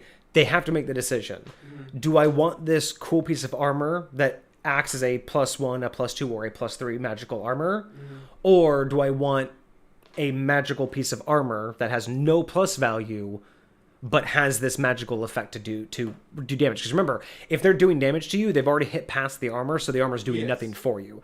So she's trying to say that the choice is, do I want this magical armor that has boosts in it, or do I want it for the damage? Like, the idea is, do I want, where do I use this as? And I like the fact that she put it in plate armor and not in like a shield or something. I do like that it's in a set of armor. There is a pick. Is that true? The bracers only work with no armor or shield? I think so. I think that is actually rules as written. You might want to, if you can double check that. Yeah. If there is a pick, can you post it in the Discord and we will bring it up? I would absolutely love to see a pick of this if you have it. Is it a online pick or is it a picture that you have created? Is it on D&D Beyond? Is the picture? It's not here on D&D Beyond. No. But we have 2 picture channels in the Discord. One is for self-created art, and then one is for just D&D inspired. D&D inspired art. So if you made it yourself, you can post it in the good one, and then if it's just like found online, you can post it in the open one. So what I mean is, if the player who gets this, so explaining what her intent was. So if the player who gets this to have the armor, it's normally a +0, but has effects, or do they want a permanent plate mail that has a +1, 2, or 3, as in the permanent AC bonus to this armor? So it's kind of a choice where, do you want the one that has all of the effects, or do you just want armor that has, a magical bonus to it? Mm. So kind of the idea of which direction do you want to take your character build? Oh, I see what you're saying. Either it gets it permanent. You get the ACs and that's it, or you get the whole package. Yeah. Got you. Okay. The pick is AI generated, but I'm the one who generated it. We haven't really made the decision on. Did we make the decision yet on AI generation? In terms of, is that considered? I think we were putting that not in the created. Oh, the inspirations one. Yeah. The inspirations not in. Oh yeah. No, I even put it in the rules. Yep. Nope. I even put it. This can be post any D&D artwork for the community, AI generated or pictures found online. Yep. Okay. Perfect. It is the one that says AI pictures. Thank you so much for checking with us on that one. Ooh, hello. We're gonna pull that up. No, you're right. They do not work if you're wearing any kind of armor. So this is the plate, or the porcelain armor. Ooh. This is it right here, ladies and gentlemen. Okay. This is Kintsugi's Resolve. So this is the gold that you are replacing all the time. Like this is the gold. All of these little gold filaments that you're doing. That's so dope. All that gold embossing just gone, and it's just the pure porcelain. Or there's cracks So these cracks, all these little cracks, that's the gold that you're inputting to get all of that, because that's what Kintsugi used to do. That's what so they it's used just to. the cracks, not the gold embossing. I don't think the gold embossing is what you Okay. replace. So the cracks remain. Everything remains, but I think the idea of what you're repairing is the cracks, not the trim. Got you. So is that true then? Is when there's no charges in it, it just looks white with dull gray cracks, but when you've fixed it, it looks shinier with gold cracks, and then as you use the charges, they get duller and I mean, I'm assuming that's how you have the visual. That's Man, oh my god. that's is beautiful. gorgeous. That is absolutely beautiful. I need to figure out how to do better AI generated art. I have no experience. I've been trying to find good platforms to do it on. Like LLMs, I'm fine with, and I'm fine with like pretty much every other generation. I just don't do image ones. Right. But yeah. I need to look into this, because I would love to work with learning how to do the prompts for AI images and getting some more high point images generated. Right. that are really like the ones I imagine. The way you, 100%. So MurderRose says, yes, when there are no charges, the cracks are deep and black. Ideally, there's a sharp clawed handprint crackling the center of the breastplate, but that wouldn't work in the AI. So there's supposed to be essentially right here, like in the breastplate, I guess there's supposed to be like an imprint of a hand in the cracks. I got you. But yeah, the AI wouldn't do that. But yeah, so all of these cracks would turn dark black because they would just be regular cracks. And so this image is it with its full charge. All charges, because it's all, filled in with everything. So clean. Imagine one of those suckers coming at you, bro. Right? Like, Get out of here. It's, and I gotta admire just the uniqueness of porcelain, of the use of porcelain. Oh, very much. Like so. just because I don't know. It's one of those things where I like the idea, and again, I don't know if you've done this at all, MurderRose, but I like the idea that it's imbued somehow to where it's not magical, except that obviously it shouldn't be porcelain. Mm-hmm. But I like the idea that maybe the cracks are every time they hit like 0 hit points, or like at 10% hit points. Like basically every crack was when they were close to defeat. So that's its battle wornness. I kinda like it. So it's like you're in a fight, and as long as you're beating them, you're perfectly pristine. But the moment you lose, or the moment you go down to a certain level, a crack appears. Maybe every time you got bloodied. So it's like the wear and tear of you going through your trials. For all DMs, about specifically how you treat magical armor, magical clothing, magical things. Do you allow magical items like armor to fit to the person they're attuned to? Do I? Like in High Point? Yes. Yes. Okay. Typically, attunement items, for the most part, will fit to the user. So things like rings, jewelry, those things will typically fit. Now, there are occasions where, like a legendary giant's armor that needs attunement will not fit on a goblin. Like, it's not going to magically shrink to goblin size. But for the most part, it's the idea of if you're within the range, it will fit to suit, or Right. suit to fit. But there are limitations. I don't allow a giant's armor to be put on a fairy. It's not just going to do that, right? Yeah, That's going to need extensive, right? If you are a larger person and you try to pick up, again, very legendary armor from a goblin, that's probably not going to fit. But as long as you're probably within, I don't know if I would say if you're within like one size difference, or if it's more of like a High Point thing of situationally, where does it make sense that it would alter that much? But yes, for the most part, it's usually overlooked. It's one of those just quality of life things where, yes, if you pick up this plate of armor from someone who's 6 foot and you're only 5 foot, but you're both human, you're both bulky, who cares? It's a small transition, right? But if you're a halfling trying to get into, Minotaur's armor. Now, my specific question was looking at this armor, and I'm curious what MurderRose would say.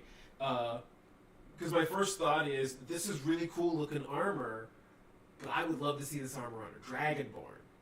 Mm. And a Dragonborn might not fit that helmet because they're schnoz.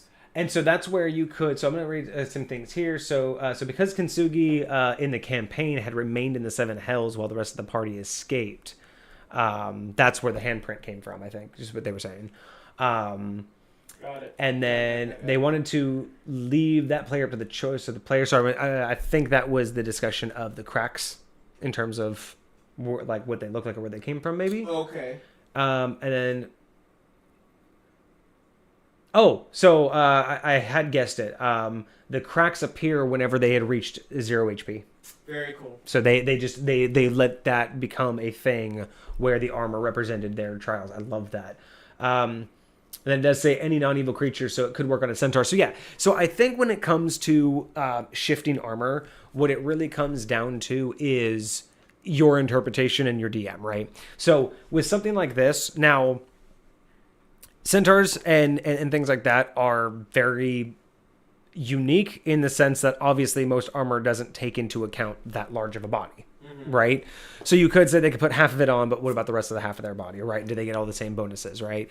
And that's why for me, in situations like this is actually something that I like to do in High Point. I don't like to have certain things as flat, solid rules. And this is another reason why Beyond the Book is our big motto here. Going beyond the book, right? Because the book has a lot of great rules that you should follow. But not all of them and not always.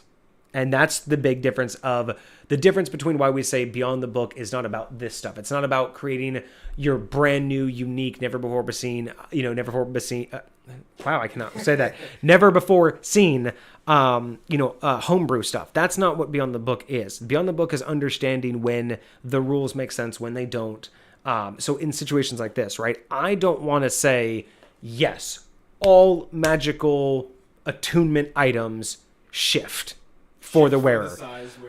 Because then you have really awkward situations where it's like, oh, well, technically this pixie was wearing armor and now this minotaur wants to wear it. And so what? The moment his toenail goes into it, it just starts to enlarge. Like there's a point at which situationally, I think it makes sense to draw certain lines. Yeah. And there's plenty of other situations where it's a lot easier to just let it go. You know what I mean? And so making those blanket statements, I think, is where I look at that phrase Beyond the Book as being the most important. Is situations like this where when should this rule, does it make sense to be followed as it was intended? Or is it one of those ones where in most situations it makes sense, but right now, what makes more sense? Following the rule or playing out what we feel is the right thing? And yes. and that's where I totally get that, very much so. And so yeah, so in that particular case, that's where I would say 9 times out of 10, you're absolutely right. An attuned item will morph and shift to the wearer with very little exceptions. That again, really it comes down to, does the exception make sense, right? I mean, are we going, from size tiny to size, monstrous, or like to size large, right? Those are situational issues. Now, certain situations I could see where, let's say this was an open face mask. I can see the idea of an open face mask shifting around the nose of a Dragonborn. Totally understandable. But one that was very specifically designed to be a full-fledged face mask, you could make the argument that you have to be within humanoid standards. And granted, that's where it comes down to the DM. The rules on this one only say non-magical creature or non-evil creatures. Doesn't say anything about humanoid. Mm-hmm. Now, normally I would say that if you're really looking for that, just add in the humanoid, tag, and then boom, your problems are solved. Within one size. But again, it's so situational that wouldn't make sense. The rules is written,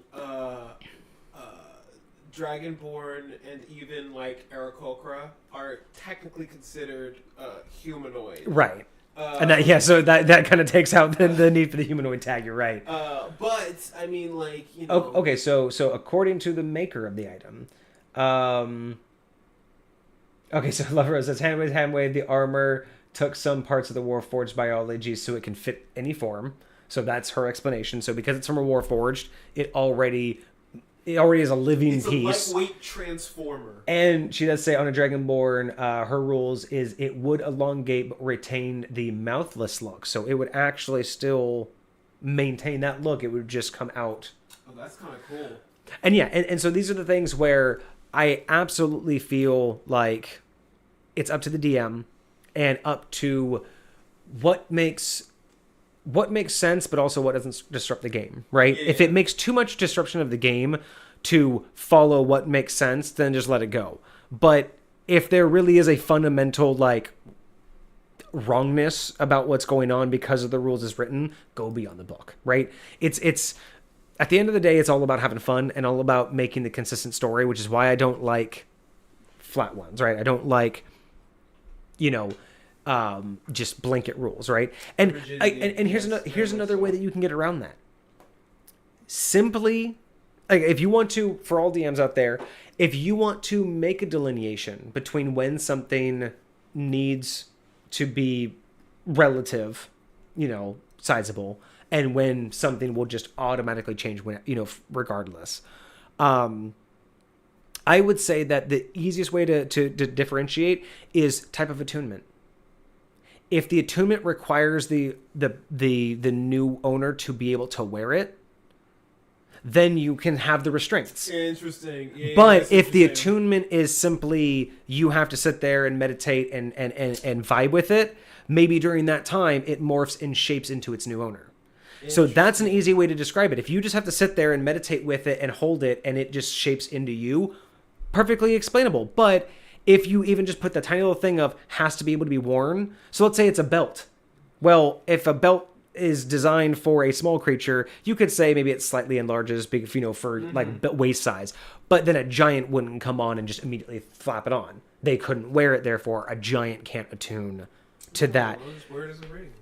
But you see what I'm saying is like, so if you wanted to be pedantic about it, and not just make a blanket rule, you could just use that little thing of, oh, this attunement would require you to wear it, and you can't put it on. I have seen a lot of attunements that have additional requirements outside of just, class or feature requirements, Like, there have been plenty of them, like, hey, you need to go bathe it in blood, or you need to go... I mean, this one has a strength check, so maybe the strength check is you kind of, like, shifting it, like, oh, I can't put that on. You kind of bending the material into your face. Like, oh, I can't put this on. Oh, it can bend into my... Like, you could... Again, this is just for DMs on how you want to do the lore explanation. But, again, for me, I wouldn't go that far into it. But if I needed an explanation, saying how it needs to attune can make all the difference, right? Because, again, you could say, well, my head's bigger than his, so what, I can't wear it? Well, again, if you're within generosity, you can say that it slightly elongates. But when you really want to, like, make a delineation, be like, well, you technically can't put it on, so you can't attune with it. And maybe that's just one of those things that just makes it for something very specific, right? We talk a lot about, like, how you can make something worthwhile. Like, you can make that like a little side mission to you. Either find some way to reincarnate yourself into a different body, or see if you can find some way to wish this thing into a new shape so it can. Right, or just change the size. Like, find someone who can do the enlarge spell on it.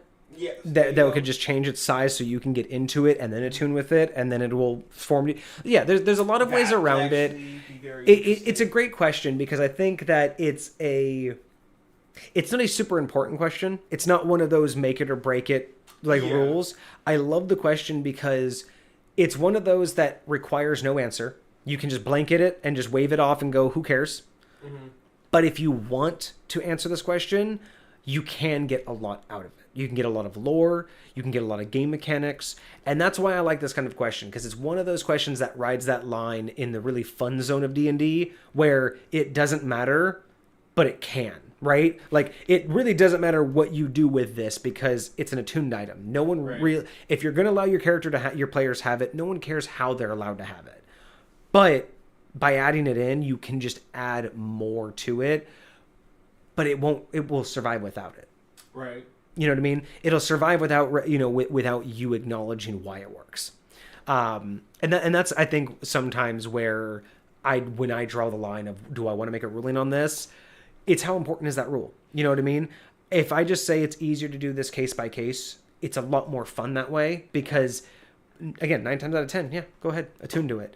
But it's that one case where it's like, I want this to be a little bit more tricky because it just doesn't vibrate that you would just be able to put this on. Let's work with this here, you know? And I am totally here for that. Let's see, anything more from chat? I love... Also, okay, so let's see. So, also, if it specifically... Murderer says, also, if I specifically added this, it'd be for someone, and I wouldn't want to say, sorry, bud, your sound doesn't fit. I mean, and that's true, yeah. I mean, especially if you have it in mind for a specific character or player, that obviously you can't make you don't want to make your own boundary to it. And again, just going off the top of the head of if you ever make another item or for other DMs looking to make items, just different ways that you can think about it. But I do agree when you want someone to have it, I mean, you don't really need to describe why they're allowed to get it. Again, it could just be one of those things where it doesn't look quite right. But the more they mess with it, it's like feeling like weird. You know what I mean? Like it could just be one of those things where it's like a whole experience, and then suddenly it's armor they can wear.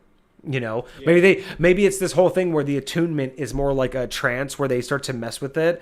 They go into this trance and they have like a spiritual opportunity to meet Kintsugi.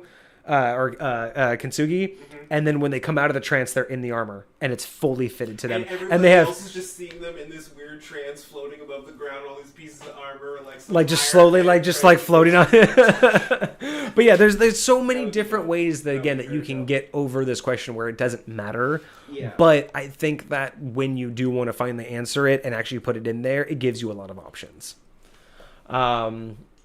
And then let's see here. We have another... okay, so the strength is because in 5e, plate has a requirement for a 15 strength. Otherwise, it halves your walking speed. Okay, so she only has a strength requirement just because it's required in 5e.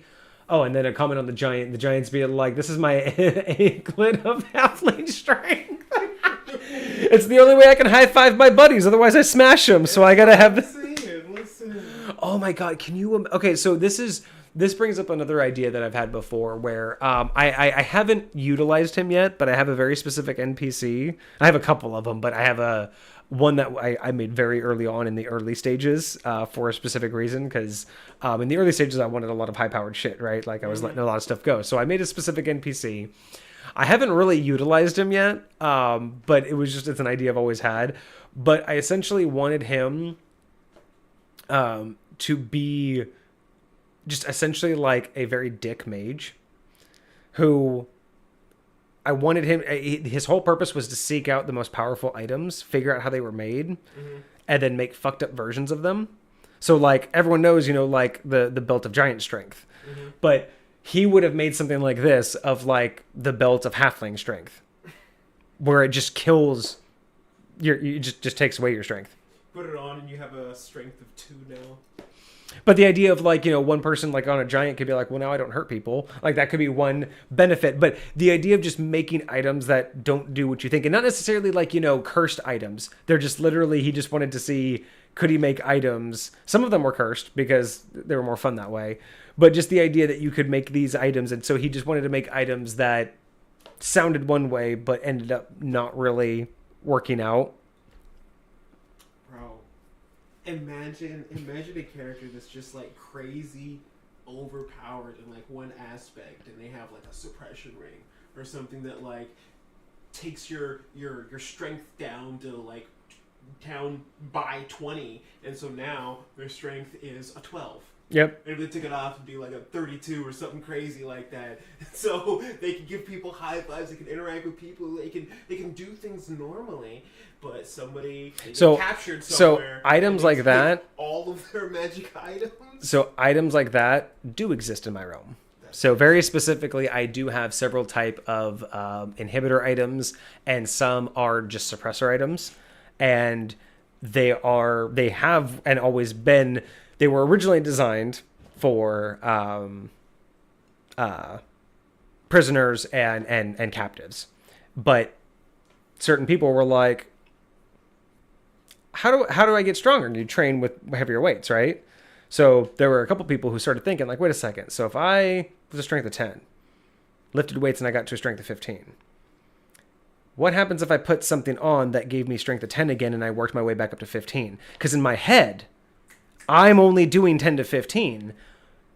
But so again, obviously that doesn't work, right? Because you still have the strength, your muscles don't change. But with enough tinkering and enough magic, people did find a way to do that with certain abilities. So there are people walking around with these inhibitors on purpose. So for the aspect of either getting stronger or hiding what their nature is. I am curious if something like this could work. I have this idea for what I would call a cantrip ring. And basically what it does is if there's any spellcaster out there, they put on this ring and they can no longer cast leveled spells, period. As long as this ring is on their finger, they are not allowed, no matter how powerful of a mage you are, you cannot cast leveled spells. But your cantrips are powerful but they're still cantrips.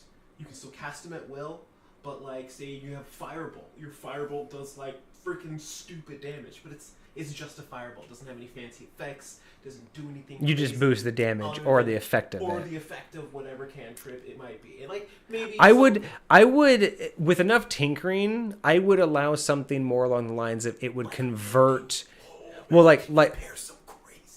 like imagine instead what it does is it suppresses your ability to use your spells for anything other than upcasting cantrips. So basically what it does is it removes your ability to be a magic caster, but any cantrip you can cast, so you can cast a cantrip as a leveled spell and you'd still technically you have the numbered of spell slots or leveled spells or whatever your mechanic is. Right. You'd have the same casting abilities, but it's all referencing just your cantrips. Interesting. That could be dangerous. We'd have to talk about it, but I like the idea. Okay. We got more from chat. So Murderer says, so they might make her weapon a magic item at some point. It was a +1 glaive, but the DM allowed her to reflavor it as an incredibly long greatsword, but still use the +1 glaive status. She called it the Shattered Symphony. Ooh, I like that name. And it was once the ornate sword of a large statue, never truly meant for combat. That's dope. Oh man, interesting. So the Shattered Symphony. I need this right up. That is absolutely beautiful. Man, I already know what I want Shattered Symphony to do. I just want it to be like something, because I think Shattered Symphony, obviously I go to like Bard and music and stuff, and then I think the Shattered part, I'm like, man, I just want this to just be able to do like have an option of like you can stab it into the ground and then there's like a 10-foot AoE, so 10 foot in all directions, like anti-magic shield. So as long as you don't use the weapon, it's anti-magic. Or like you can either do that on a charge, or another charge you can like basically use like counterspell. Like yes. It's like just the idea of like Shattered Symphony of just being this thing where you're taking things away, you're shutting things down, right? Like you're just. I love the idea of literally like slashing through like a bard's like spell that they're singing or something like that, and it's just like, nah, bro, not happening. Right. Someone casts anti-magic shield, and this guy's like, "Thank you, you just ended your own life." It's like, oh, I got my magic back. I appreciate you. Ooh, thanks, dog. And then, oh my god, I cast 9th level Eldritch Blast. Machine gun noises.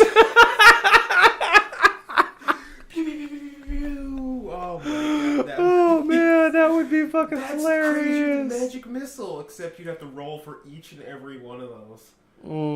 Golly. That would be fucking hilarious. That would be hilarious. Just take your D20s down like a giant little slide. Oh my god, can you imagine like dancing lights? 9th level dancing lights. Oh my god. You basically look like... That's basically the daylight. Well, it's like... No, I'm thinking like dancing lights, right? So if you had like 9th level dancing lights, you basically would look like you're casting Meteor Shower. Like from Final Fantasy. You could make it look like you were literally raining meteors down. And then you could be like, I will hold. I will And then you just hold all of these, like, what look like meteors in the sky, and you're just like, don't test. But then all it does is it just comes down and just blinds everybody. You see, that's the other reason why I wanted to have it all be cantrips, is to kind of take away the only one spell aspect of it.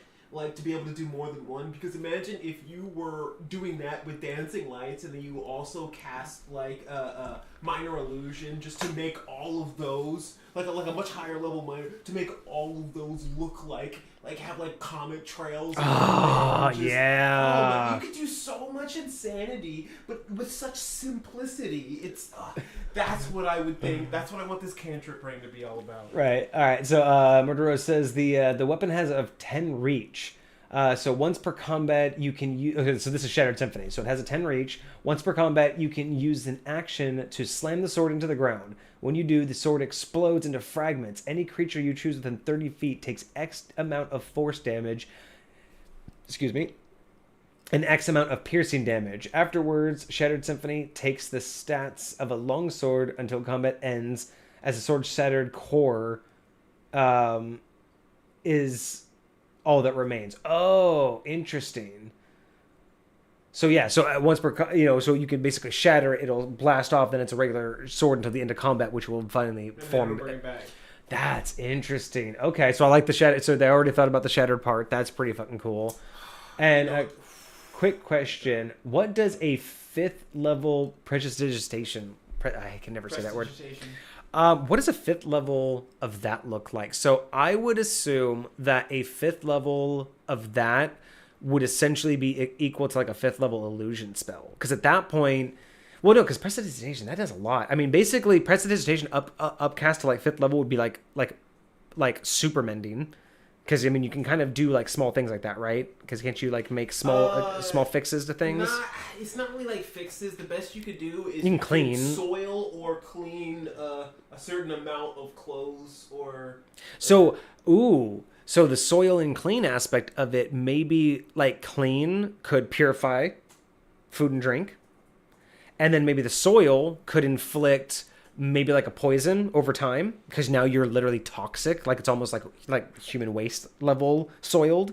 So maybe you could add in poison damage to the toxicity of the dirtiness. Because you could do that to other people too.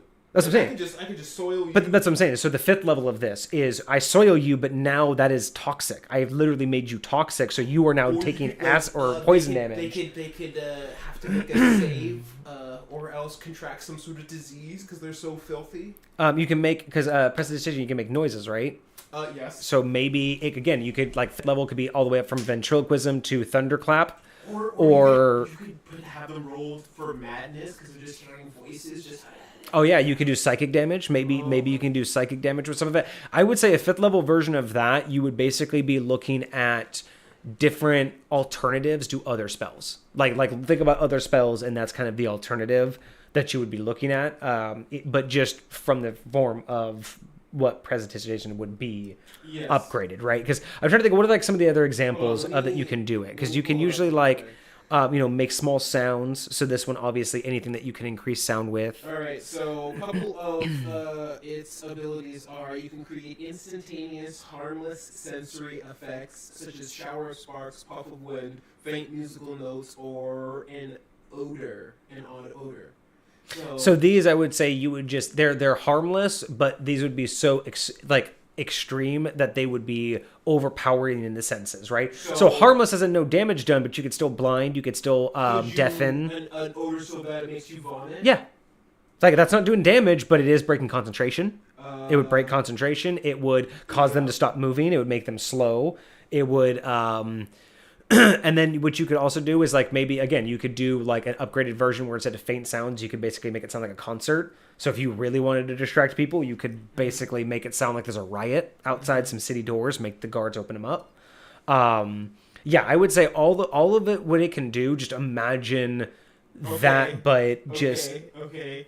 Instantly snuff out a candle or torch or small campfire. Now that's light or snuff out. So in a 5th level version, I would say that you would choose an area or a number of items.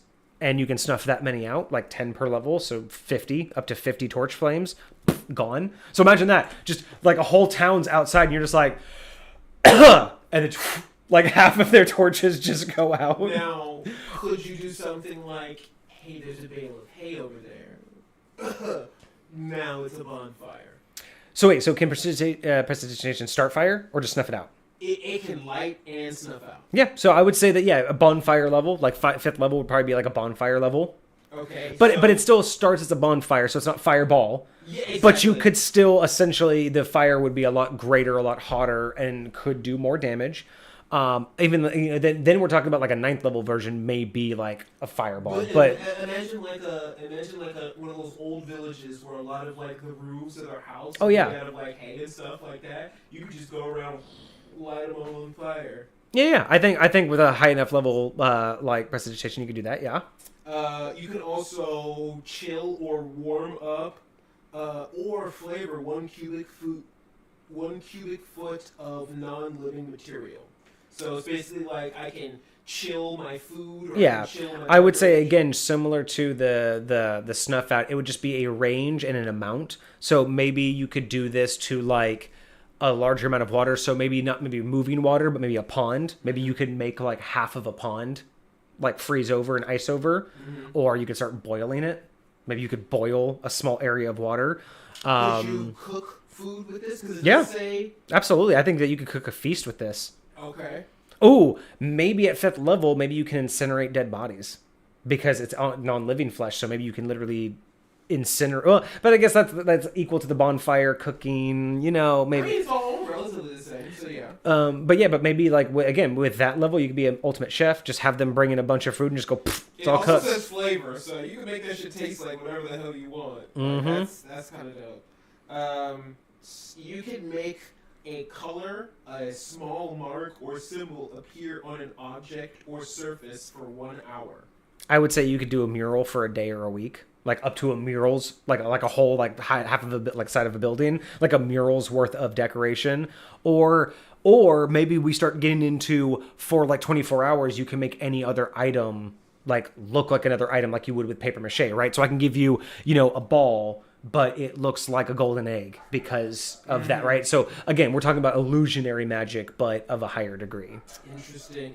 Could I like give myself like the symbol of a clan, or like a tattoo to get me in somewhere? I would say, and see, that's an actual concept of prestidigitation, is because you can make a small mark, but it's not quite polymorph. So normally maybe you can make a mark that could pass as a burn mark or a birthmark or something.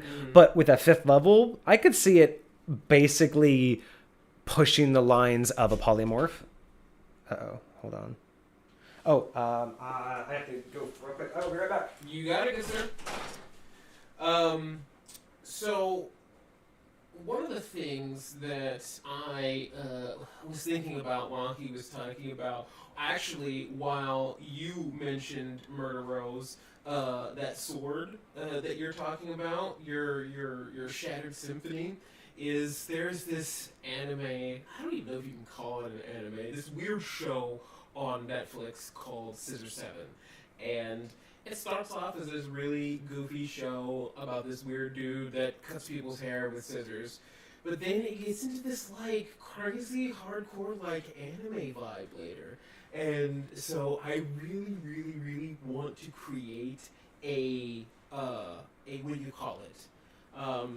I want to create an item that basically kind of replicates what this weapon does, because a lot of what it can do is it can like shoot off and like run around, and it basically shatters into a million pieces, but you have like this telekinetic control of all of its shattered pieces, and there's just like a small bit on the hilt that is left over after that. So I don't know. It's a great idea.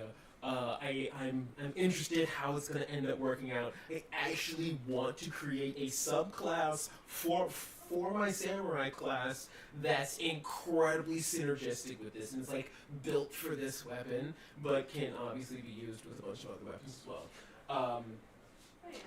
But yeah, no, I really think it could be kind of cool. So we'll Sorry, folks. I had a delivery that I forgot was on its way. we'll see what happens. All right. What have I missed here? Anything in chat? There were some things. So quick. Okay, so we went through the prestidigitation through the 5th level. We went through a lot of different options of there. I shit your pants.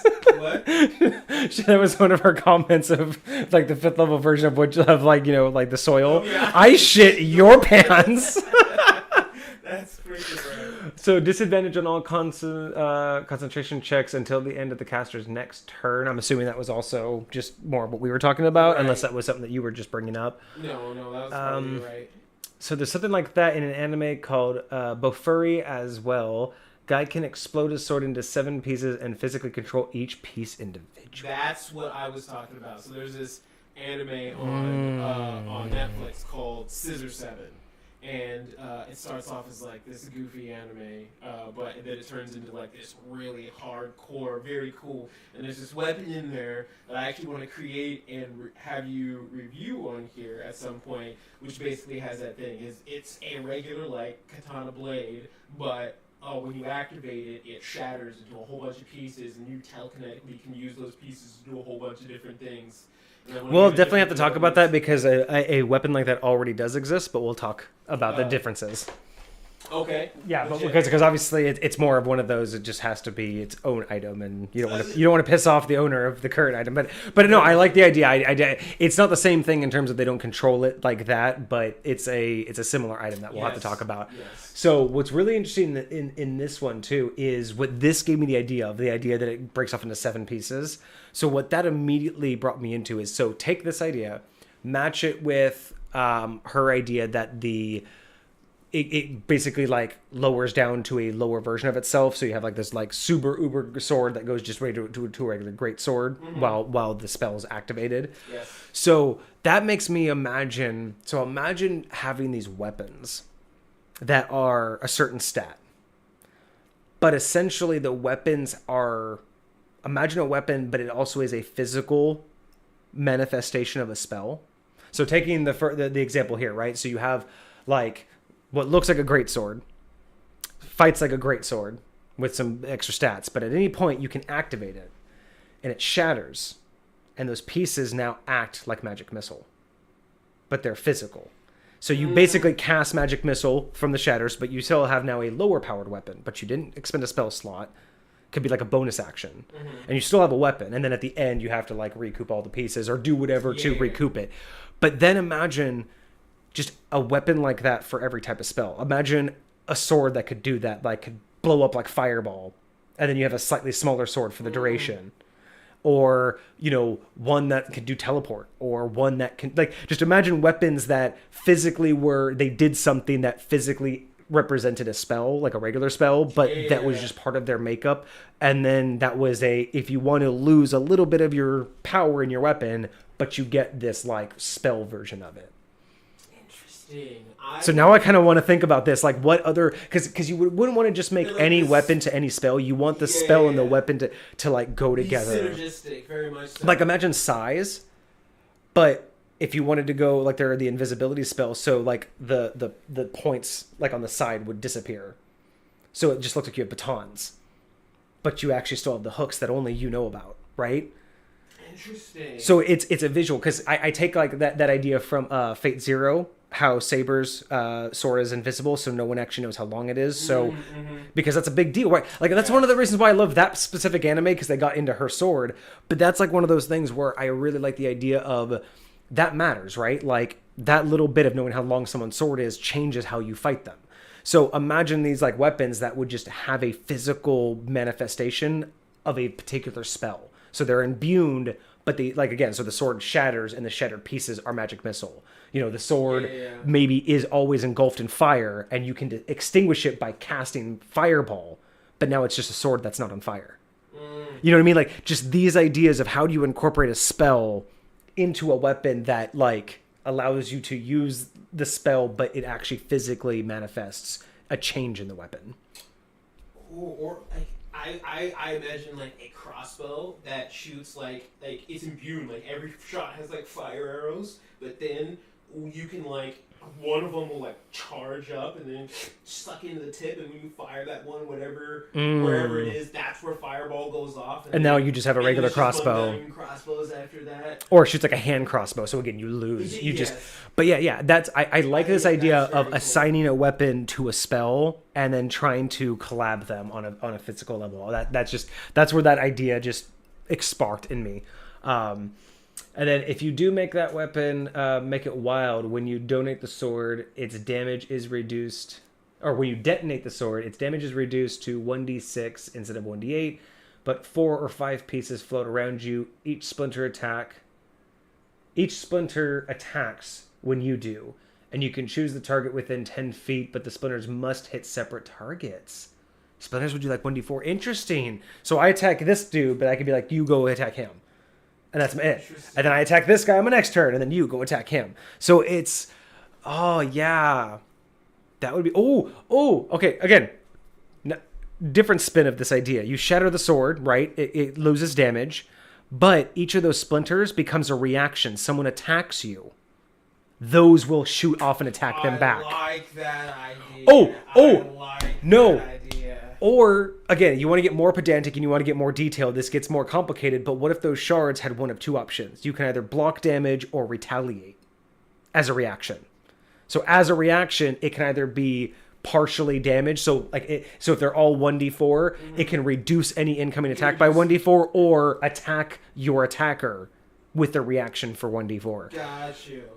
See? I like these ideas. These are great. It also makes it very situational. Terrible 1v1, great in hordes. Yes. Being able to not attack the same person or like not, and that's where like having these like specialty things are really fun to come up with because there's so many different ways you can approach it.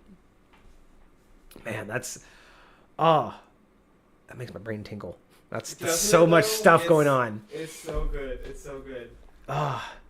Holy crap, we actually made it to the 2-hour mark with just basically the one idea and then just this chat combo. That's actually... Hey, I was kind of worried we weren't going to even make the full hour with the armor set, but that's, again, this is like... I say that from the point of view that I haven't really gotten a full handle on exactly...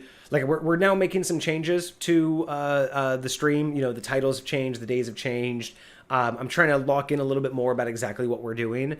And one of the things I've changed recently is I always wanted Mondays to have an item to review. Like, the idea was Homebrew Review was supposed to be like how Mondays just start. We were just supposed to start every Monday stream with a Homebrew Review and then get into the topic.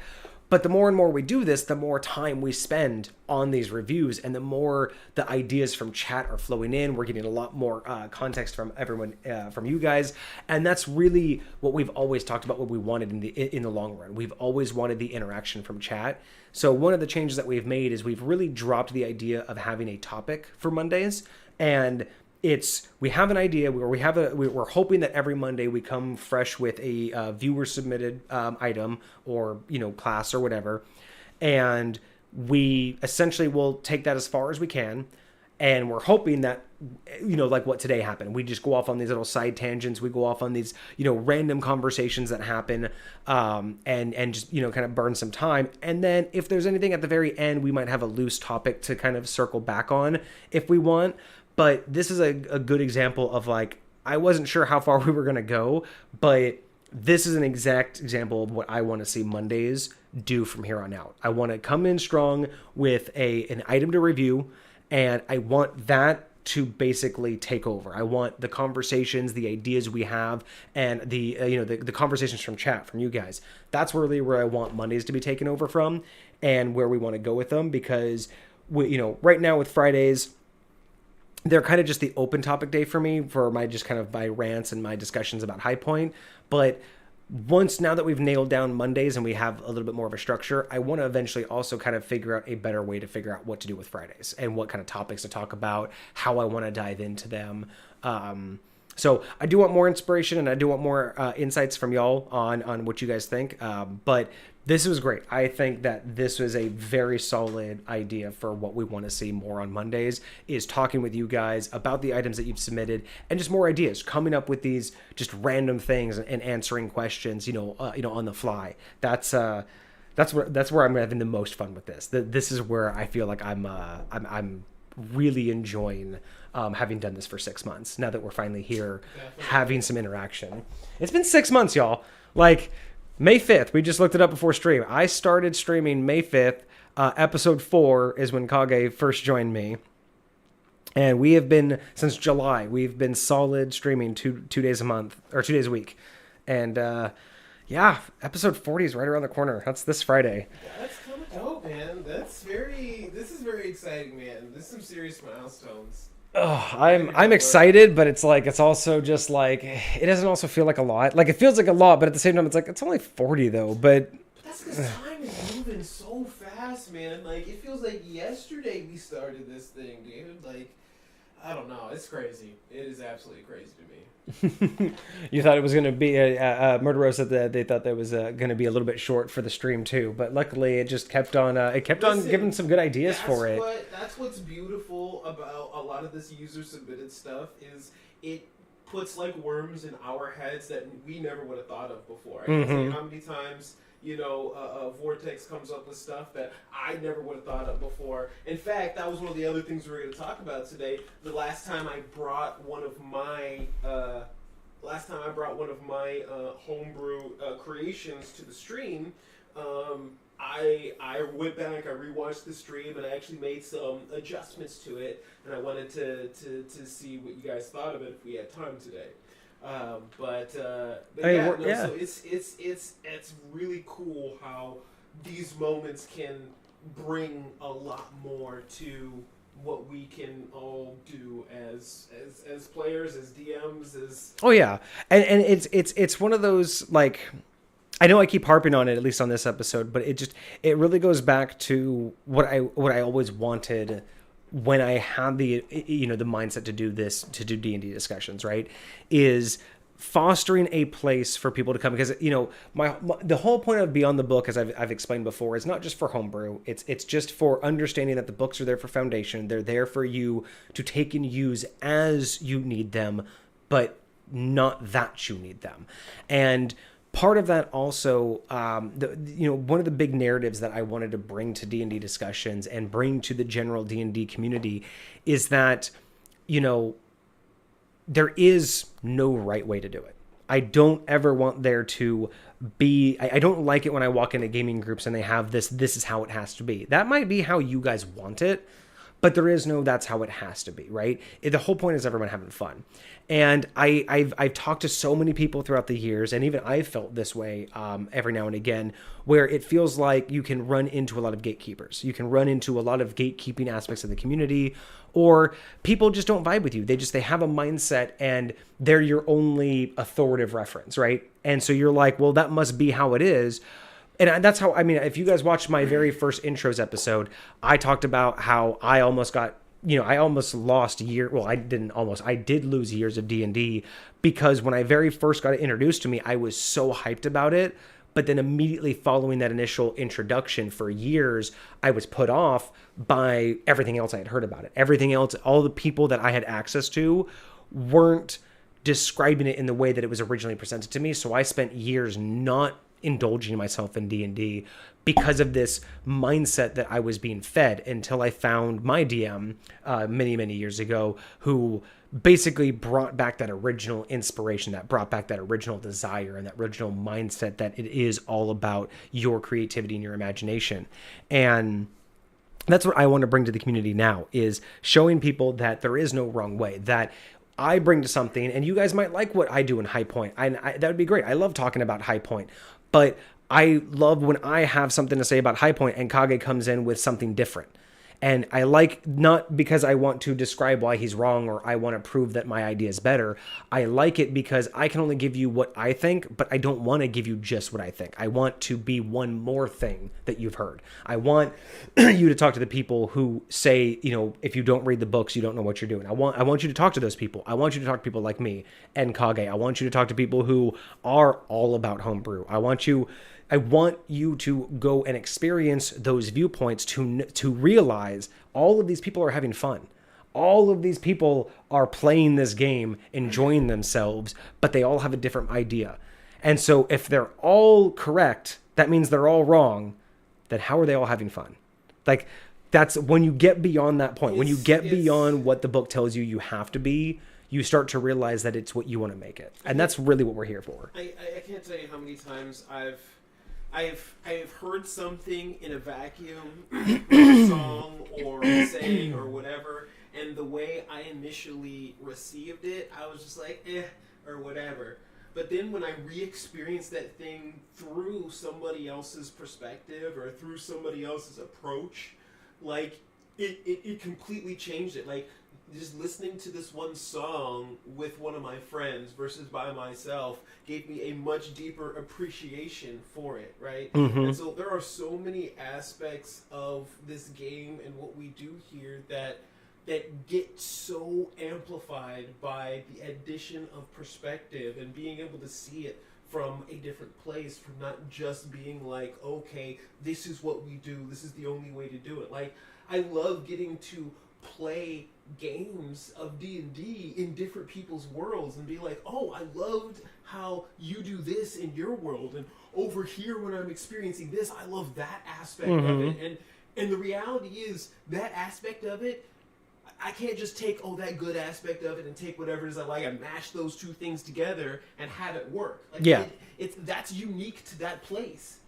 And what's good over here is unique to this place. And what is so beautiful is it takes you having experienced both of those, seeing the benefit, and you finding that bridge. Because you can't just say, well, I'm going to use that and that. You have to find out, how can I make them fit, and in what setting can I make them fit? And that's where you begin to build your own world, right? That's where you're sitting as a DM and your story begins, is when you have those influences, those things that you want to make real, but they don't work because they're from two foreign places.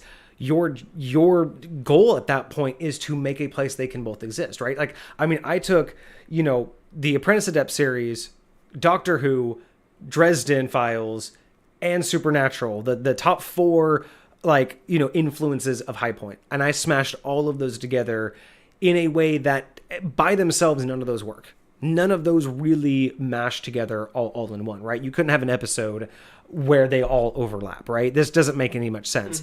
But when you look at which pieces you take from it, right? Which pieces influenced me the most and which ones I incorporated, I made something that took the feeling of all of those. You can see where I was influenced, but it's not those things, right? This reminds me so much of music artists who do mashups, and they will take two completely different songs from two completely different genres, and they will put them together, and it will be so sick and so dope. And it's not because of that individual thing over there or that individual thing over there, but it's because of that mind that was able to rework all the pieces of all those things and turn it into just because you heard the mashup doesn't mean you could have been like, oh, these two songs belong together. Once you heard it, you're like, oh, these are beautiful together. But it took someone out of thin air and put it into reality. You couldn't just play the two songs side by side and go, this sounds great. You had to know when to splice, and that's the idea, right? Is that's where I think the fun of being a DM comes from is taking those things that inspire you and being like, how can I make them fit? Like, what can I do? What story can I tell that puts these two things on the same level? And that, I think, is just where you get, I mean, realistically, that's where we get, all of the modifications of the age-old stories, right? I mean, storytelling isn't relatively that new anymore, but look at all of the ways you can retell the same story. The different settings, the different backdrops, the different characters, the different contexts of everything. Yep. And once you change just small little bits, the story can take drastically different changes, but those elements are all there. I like it. Yeah, it's one of my favorite aspects about being a DM, but it's also one of the more frustrating aspects about being a DM, because once you start doing that, it's fun and easy to tell a story. It's fun and easy to have it all in your head. The frustrating part is coming down to being consistent. It's the consistency of translation. Yes. Because I can tell you guys the history of High Point all I want, right? I can talk to you about, I use Doctor Who to explain how time works. I use the Dresden Files to explain how, the traveling through the dimensions works and how some of the hierarchy of the Fae work.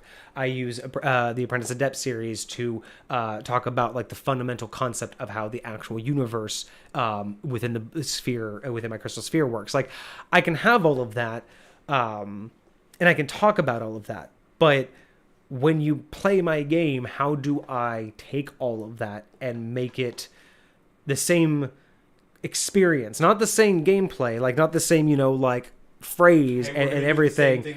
Yeah, it's not the same campaign, but how do I make your experience with time the same for every one of my players? I can tell you it's influenced by Doctor Who, but taking that influence, telling the story right, and then making everybody who interacts with it get the same experience, or at least, again, your expectations come out the same. You may play with time differently than another player, but you should both go, that felt kind of like Doctor Who, huh? That's my goal. It's like whenever you throw a ball up in the air, it's going to come down and land in a different spot every single time.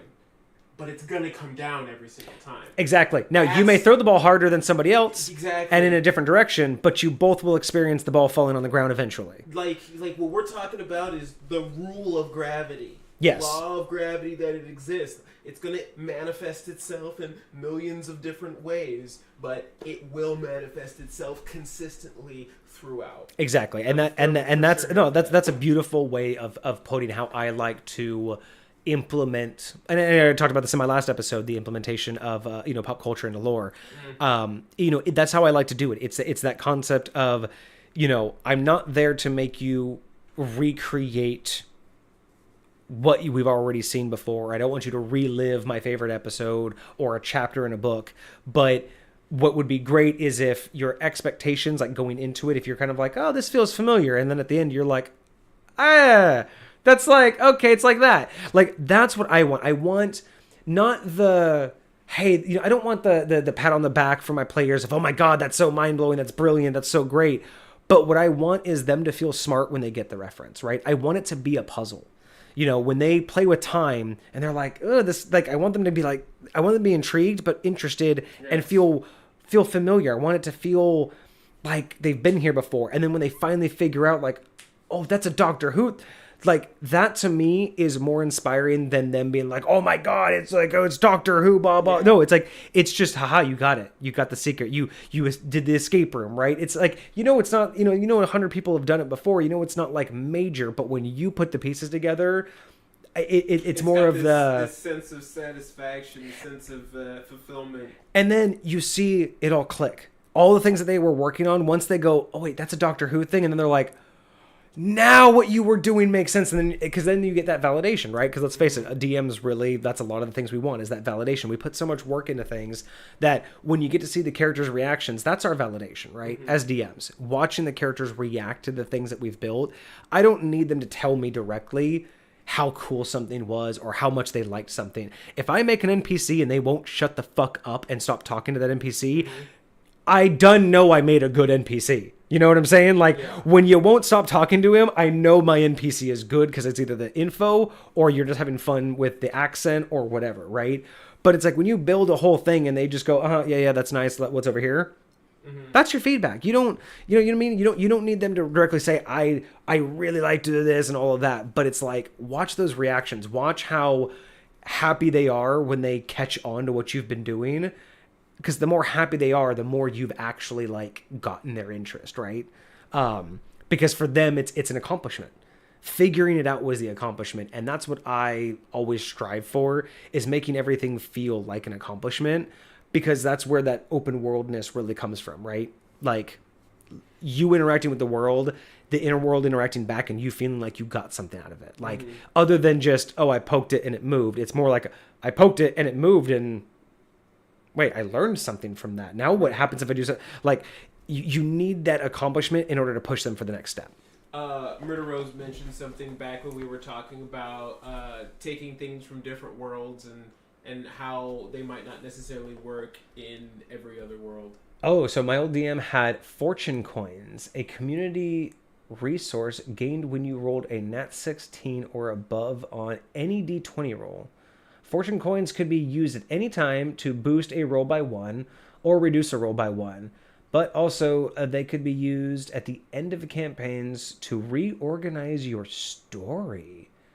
So if you said, my monk travels and opens a monastery and pay 10 fortune coins, that would become a well-known monastery with its own monk lineage in the next campaign. That could be terrible in some settings. No, and I see something like that. So I have something obviously similar. I have like DM points, which is kind of the similar thing. You can earn those for various aspects. I kind of treat them like, what you would normally inspiration for players that go above and beyond, that challenge me, that really adds something to the world itself. A lot of that is just, I'll add the DM points, and basically same kind of concept. You can adjust pretty much any roll you want with the DM point up to 3. So up to 3 up or 3 down, and that's just kind of the flat rule for high point. And other than that, I have other types of points. But yeah, I've always liked stuff like that, like little things. Because again, it's like, there's one thing to say about like the rule of cool. There's one thing also to say about like the idea of consequence and like, just rolling with what happens. But I do always believe that there's a very, very nice time to have a very small gray area. Very, very small, just a little wiggle room where once in a while that rule of cool may not quite be as cool. You know what I mean? It might not like be the best time to use the rule of cool. Or there's a time where a player just right on the cusp of doing something awesome, but right now is just like the worst possible time for it to go wrong. You know what I mean? And it's like those moments where it's like, as a DM, you have to ask yourself, is this the moment I want to like ruin all their hopes? Is this the moment that I want to stick to my rules and I want to like, nope, you all TPKing right now, even though you're literally like 1 hit point away from actually winning the campaign and beating the BBEG. Like, there's always those moments where it's like, you know what? I don't want to fudge it, but I don't know if they need the hard rule of that's what you rolled. That's why I like what MurderRose said a while back earlier when we were talking about their item, is giving that player agency to be able to choose whether they want to like do something at a consequence or at a price or something like that. So it's like, yes, you are 1 hit point away and you have a chance to be able to succeed, even though everything just happened to be going wrong. Right. Here is your and that's what I mean is like because again, it's that whole concept of like bringing in the heroic aspect of a hero story, right? And one thing I love in anime, right? That moment where the battle finally turns, where something inspires the good guy, or something happens where that was the good guy's like last straw. And those are those moments, right? They don't always have to be epic, but there's always turning points, right? And that's where I like things like this. DM points, fortune coins, just something that in a pinch isn't always available, isn't something that's just like a guaranteed I'm going to, never lose. But something in that back pocket where it's like, you know what, DM? Not today. Not right now. No. DM point. Like fortune coin, like it's just again, it's like in those animes, right? How many animes do you watch where you've seen tons of fights where the good guy gets his ass kicked, and tons of fights where he wins, but how many times do they just throw in that one fight where it's like, oh, he's gonna get his ass kicked again, and then you're like, oh, he's not. What? Like, because like something happens, and it's like those are those things where it's like you want the players to have that, and let's face it, it's boring when you always DM Machina it, right? Like when you always basically do the DM thing where you're like, oh, well, here's your moment because I planned it. I wrote this in. I'm going to save you with an NP. Like, that's fine. It works sometimes. But the players should be the ones that get to do that. Let them be that savior of themselves. And I think it really does change a lot for that player agency and empowers them. Yeah. I do very much feel that. And again, I think that, and it's not necessarily that I have a problem with modules and things of that nature. It's just that I feel like if I want things to go according to plan, so to speak, like a module might dictate. Mm-hmm. Like maybe there's a battle you're supposed to lose. If you're ever playing a video game, there's plenty of times when there's battles that you're supposed to Yeah, lose. it's going to force you to, And or whatever. somebody comes in to save the day because of a plot point, because of whatever, and maybe something like that is like planned in a module. It's like, hey, you're meant to be saved by these guys. You're meant to, on the brink of death when most of you guys are down, or whatever the case may be, this will come in and save you guys. Mm-hmm. But, what if the players find a really creative way to not die or be able to take this thing down? Then what happens? Right. And there's so many DMs that get flustered over the change in their plans, where it would be so much easier to just change the dialogue and have those guys come in flabbergasted like, what? We were gonna, but you were, you know what I mean? Or just, you could just, you could do something, or you beat them, and instead of having the guys come save you, have them crawl out damaged and bloodied, being like, oh my god, you saved us. They were about to kill us before you guys arrived. We just, were run. You know what I mean? Like, you could make it to where you saved them. Like, it takes a little bit of creativity and some experience as a DM to think on the fly like that. Yeah. But there are so many DMs who are they're so focused on getting what they wrote out that, again, they feel like if they're not allowed to, it's a slight against them, right? Like, it's something like, well, I didn't get to do what I wanted. And we're like, okay, just like every DM would agree, you wouldn't allow a player to play like that. You wouldn't allow a player to disrupt and be mad at everyone for not getting their way. DM, you are a player. Like, you are one of the players in the group. Mm-hmm. You can't act like that either. Flat out, just because they again, the DMs that man, I spent 6 months playing this encounter and they killed him in 3 turns, and it's like, you're mad at that? Like, you're just mad that they outplayed you? Like, get the fuck over it. Like, if you TPK'd them, you tell them to, get over it and go create a character.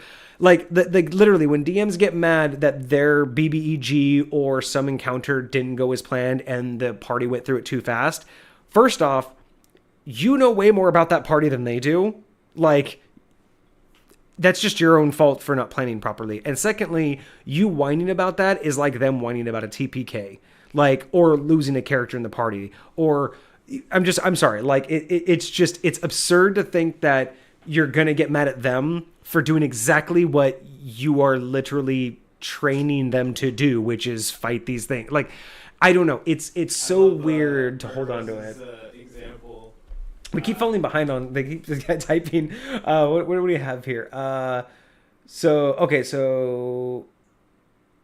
we got the fortune coin. You can also mess with the other player. Oh, you could use fortune coins to mess with other players. I do like that. You can't use DM points to fuck with other players, but you can. Yeah.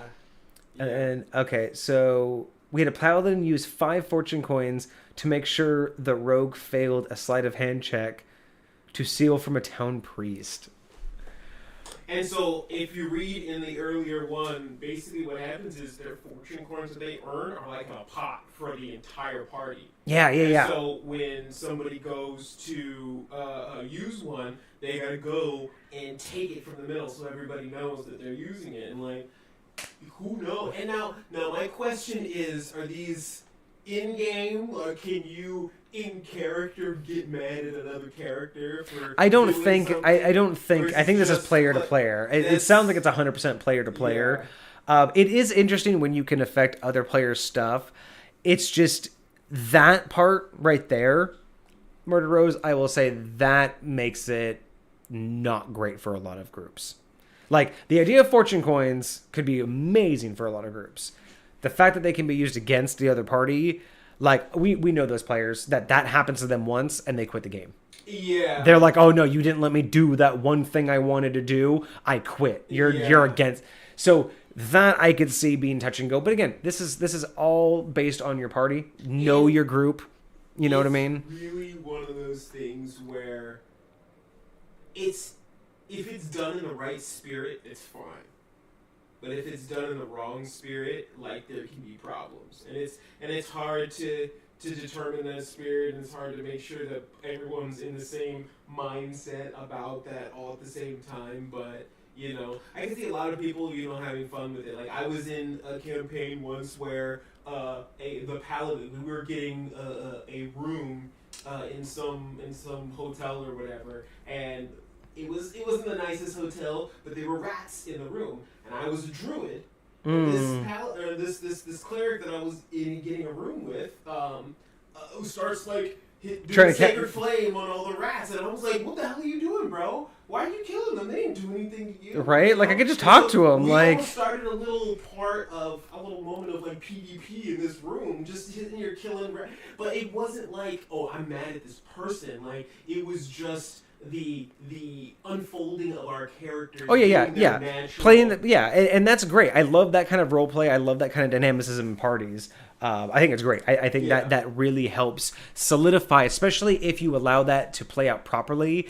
You can even solidify stronger bonds as the gameplay goes on, right? Very much so. Because you start, you know, it's the cliche. You start off as you know, rough patch, and then you guys are like best friends at the end of it, right? Exactly.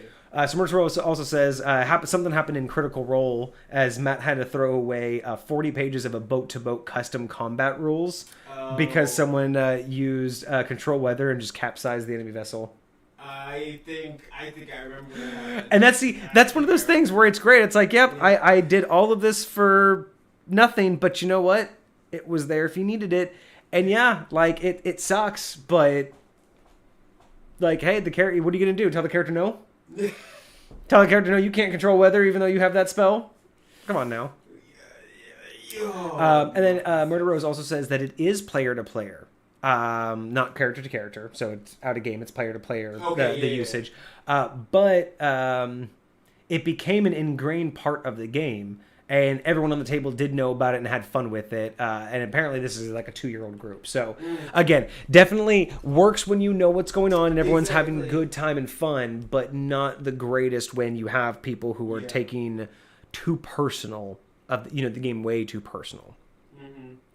And honestly, like, to be this particular situation, like, I just envision it like the rogue was being cheeky, and so this is so he said he was gonna go steal, and it wasn't like he used it to make him like get like rolling so good because the fortune roll is gonna make you go down, so he just kept rolling, so he had to use so many. Right. No, I do like the idea that it was just like it's all in good fun, and it probably wasn't ever. It's probably never used to actually like hurt or like get in the way of something. Right. It's probably just for like the role play purposes.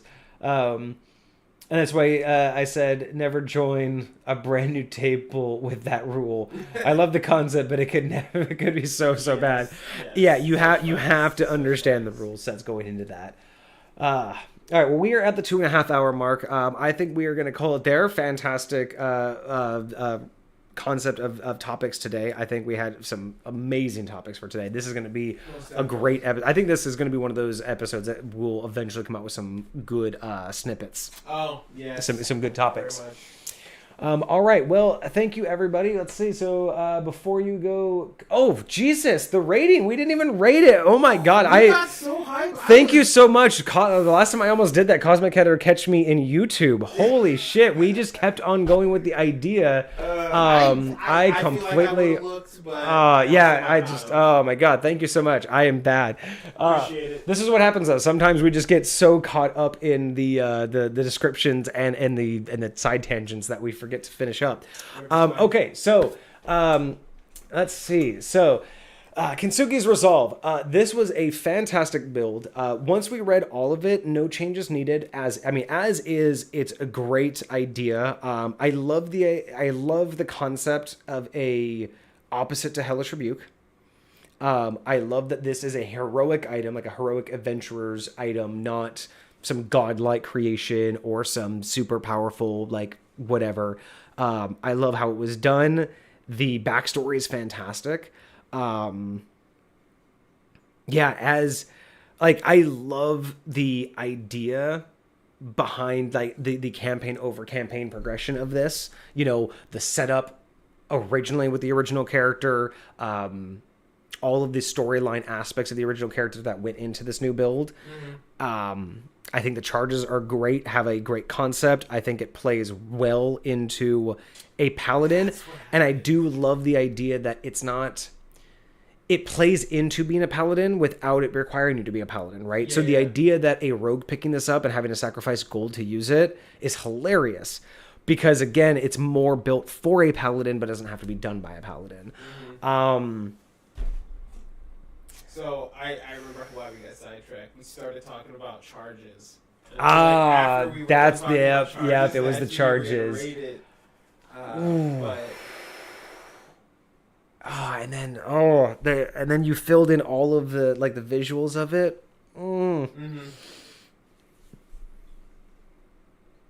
There really isn't anything missing from this description either. I love the lore. I love how it flows together. Like, it just, like you said, tickles your brain in the right places.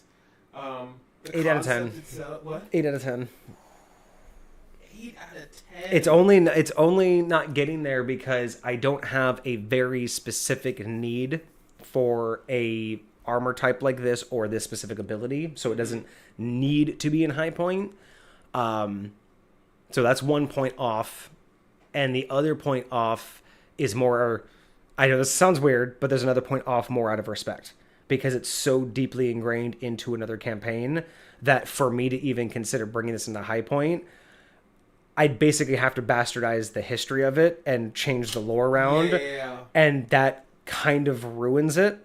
So I couldn't, out of respect, I could not take it as is. It is perfect as is, but I don't need it, and I can't take it as is. You know what would be very interesting? So that's that's the 2 points off. If somehow, well, that would just mean that MurderRose would have to come visit your realm somehow. Right. Somehow make it through the to your to everything. But the idea is, again, the high points is not a value of how good it is. It's how close it is to being in high point. And really, the only two knocks on it are, I just don't need it. I love it. I think it would be cool to use. I just don't need it. And I wouldn't want to change this backstory. Like, the idea of the character, the idea of who they were. But that would basically go against my idea of directly plagiarizing to someone who's not in high point. So it's weird to say that there's a reason why I take it away. But that's also. But it's because I would have to change it. Like, truly, why it's so high, because it's lore, it's richness. Everything is I can't think of a single thing to change. Fire. And it fills in everything. It gives a good backstory. It gives good lore. It gives a good visualization of how it's used and what it's used for. It has multiple abilities, but they all have the proper limits and the proper balance. And it just. For a first submission, that's kind of fire. Yeah, no, absolutely. I love it. Fire. I would love to play this. Like, if I were in a campaign, I would love to grab this item. Like, I would love to be a player with it. And it reminds me of things I would like to make myself. It's just unfortunate. Like, again, it only loses a point because I wouldn't be able to steal it literally as is. Sure. It's too ingrained in your campaign. But again, the idea of how the armor works, and especially the idea that you've modeled it after an opposite of Hellish Rebuke, I love that. Like, that makes me that inspires me. And that's another reason why you get really good points, is if your item inspires me to make something or pushes me to finish items, that gives high points. And that's absolutely where I'm being pushed. I'm liking what this is making me think of. And now I want to incorporate more of this kind of thing. So yeah, 8 out of 10. Absolutely. Thank you so much. That was such a fantastic read through. If you do get any more or come up with any more, we would absolutely love to have you submit them. Yes. If you, because I know we were talking a little bit about that sword. If you have if you actually have a write-up of Shattered Symphony, let us know. We would love to read over that as well. And it doesn't have to be in D&D Beyond. You can just submit it directly into the Discord as a message, or you can submit it like on a Word doc if you want. Doesn't have to be anything official. Just has to be anything that you want to write up that you want to hear us talk about. So we really do appreciate it. Thank you so much. Yes. I think we are going to call it there, though. Now that we have that official, you got all the notes that we needed? Yes, I got it. We're All good to right. go. Well, can you pop Discord into the chat one more time? Well, thank you, everybody in Twitch chat for joining us today. MurderRose, thank you so much for submitting an item. Cosmic, if you're still here, thank you for sticking around. If you're watching us on YouTube, we really do appreciate it. If you liked everything that you saw here and you missed anything, or you want to catch any of our prior streams, you can catch us on YouTube at MisfitGamersStudios, or you can catch us live every Monday and Friday at 7 p.m. Pacific Standard Time, where we do D&D discussions. Monday, we do a homebrew review. Fridays, I do a deep dive on various topics, and then you can also catch me on the weekends doing pop-up live stream games of just various types, just whenever I'm in the mood for them. Other than that, do you have anything to say for the audience today? If I can speak. I'm so glad you guys were here. I'm so glad to be here with you guys, and look forward to seeing you guys next time. Absolutely. And Kage is going to be trying to join me on Fridays, but it won't be every Friday, so you can always catch him here. For sure. You'll always be able to catch him here on Monday for Homebrew Review, and then every now and again, probably on a Friday as well. But thank you so much for joining us. Thank you so much for participating and interacting. That's what we really want here.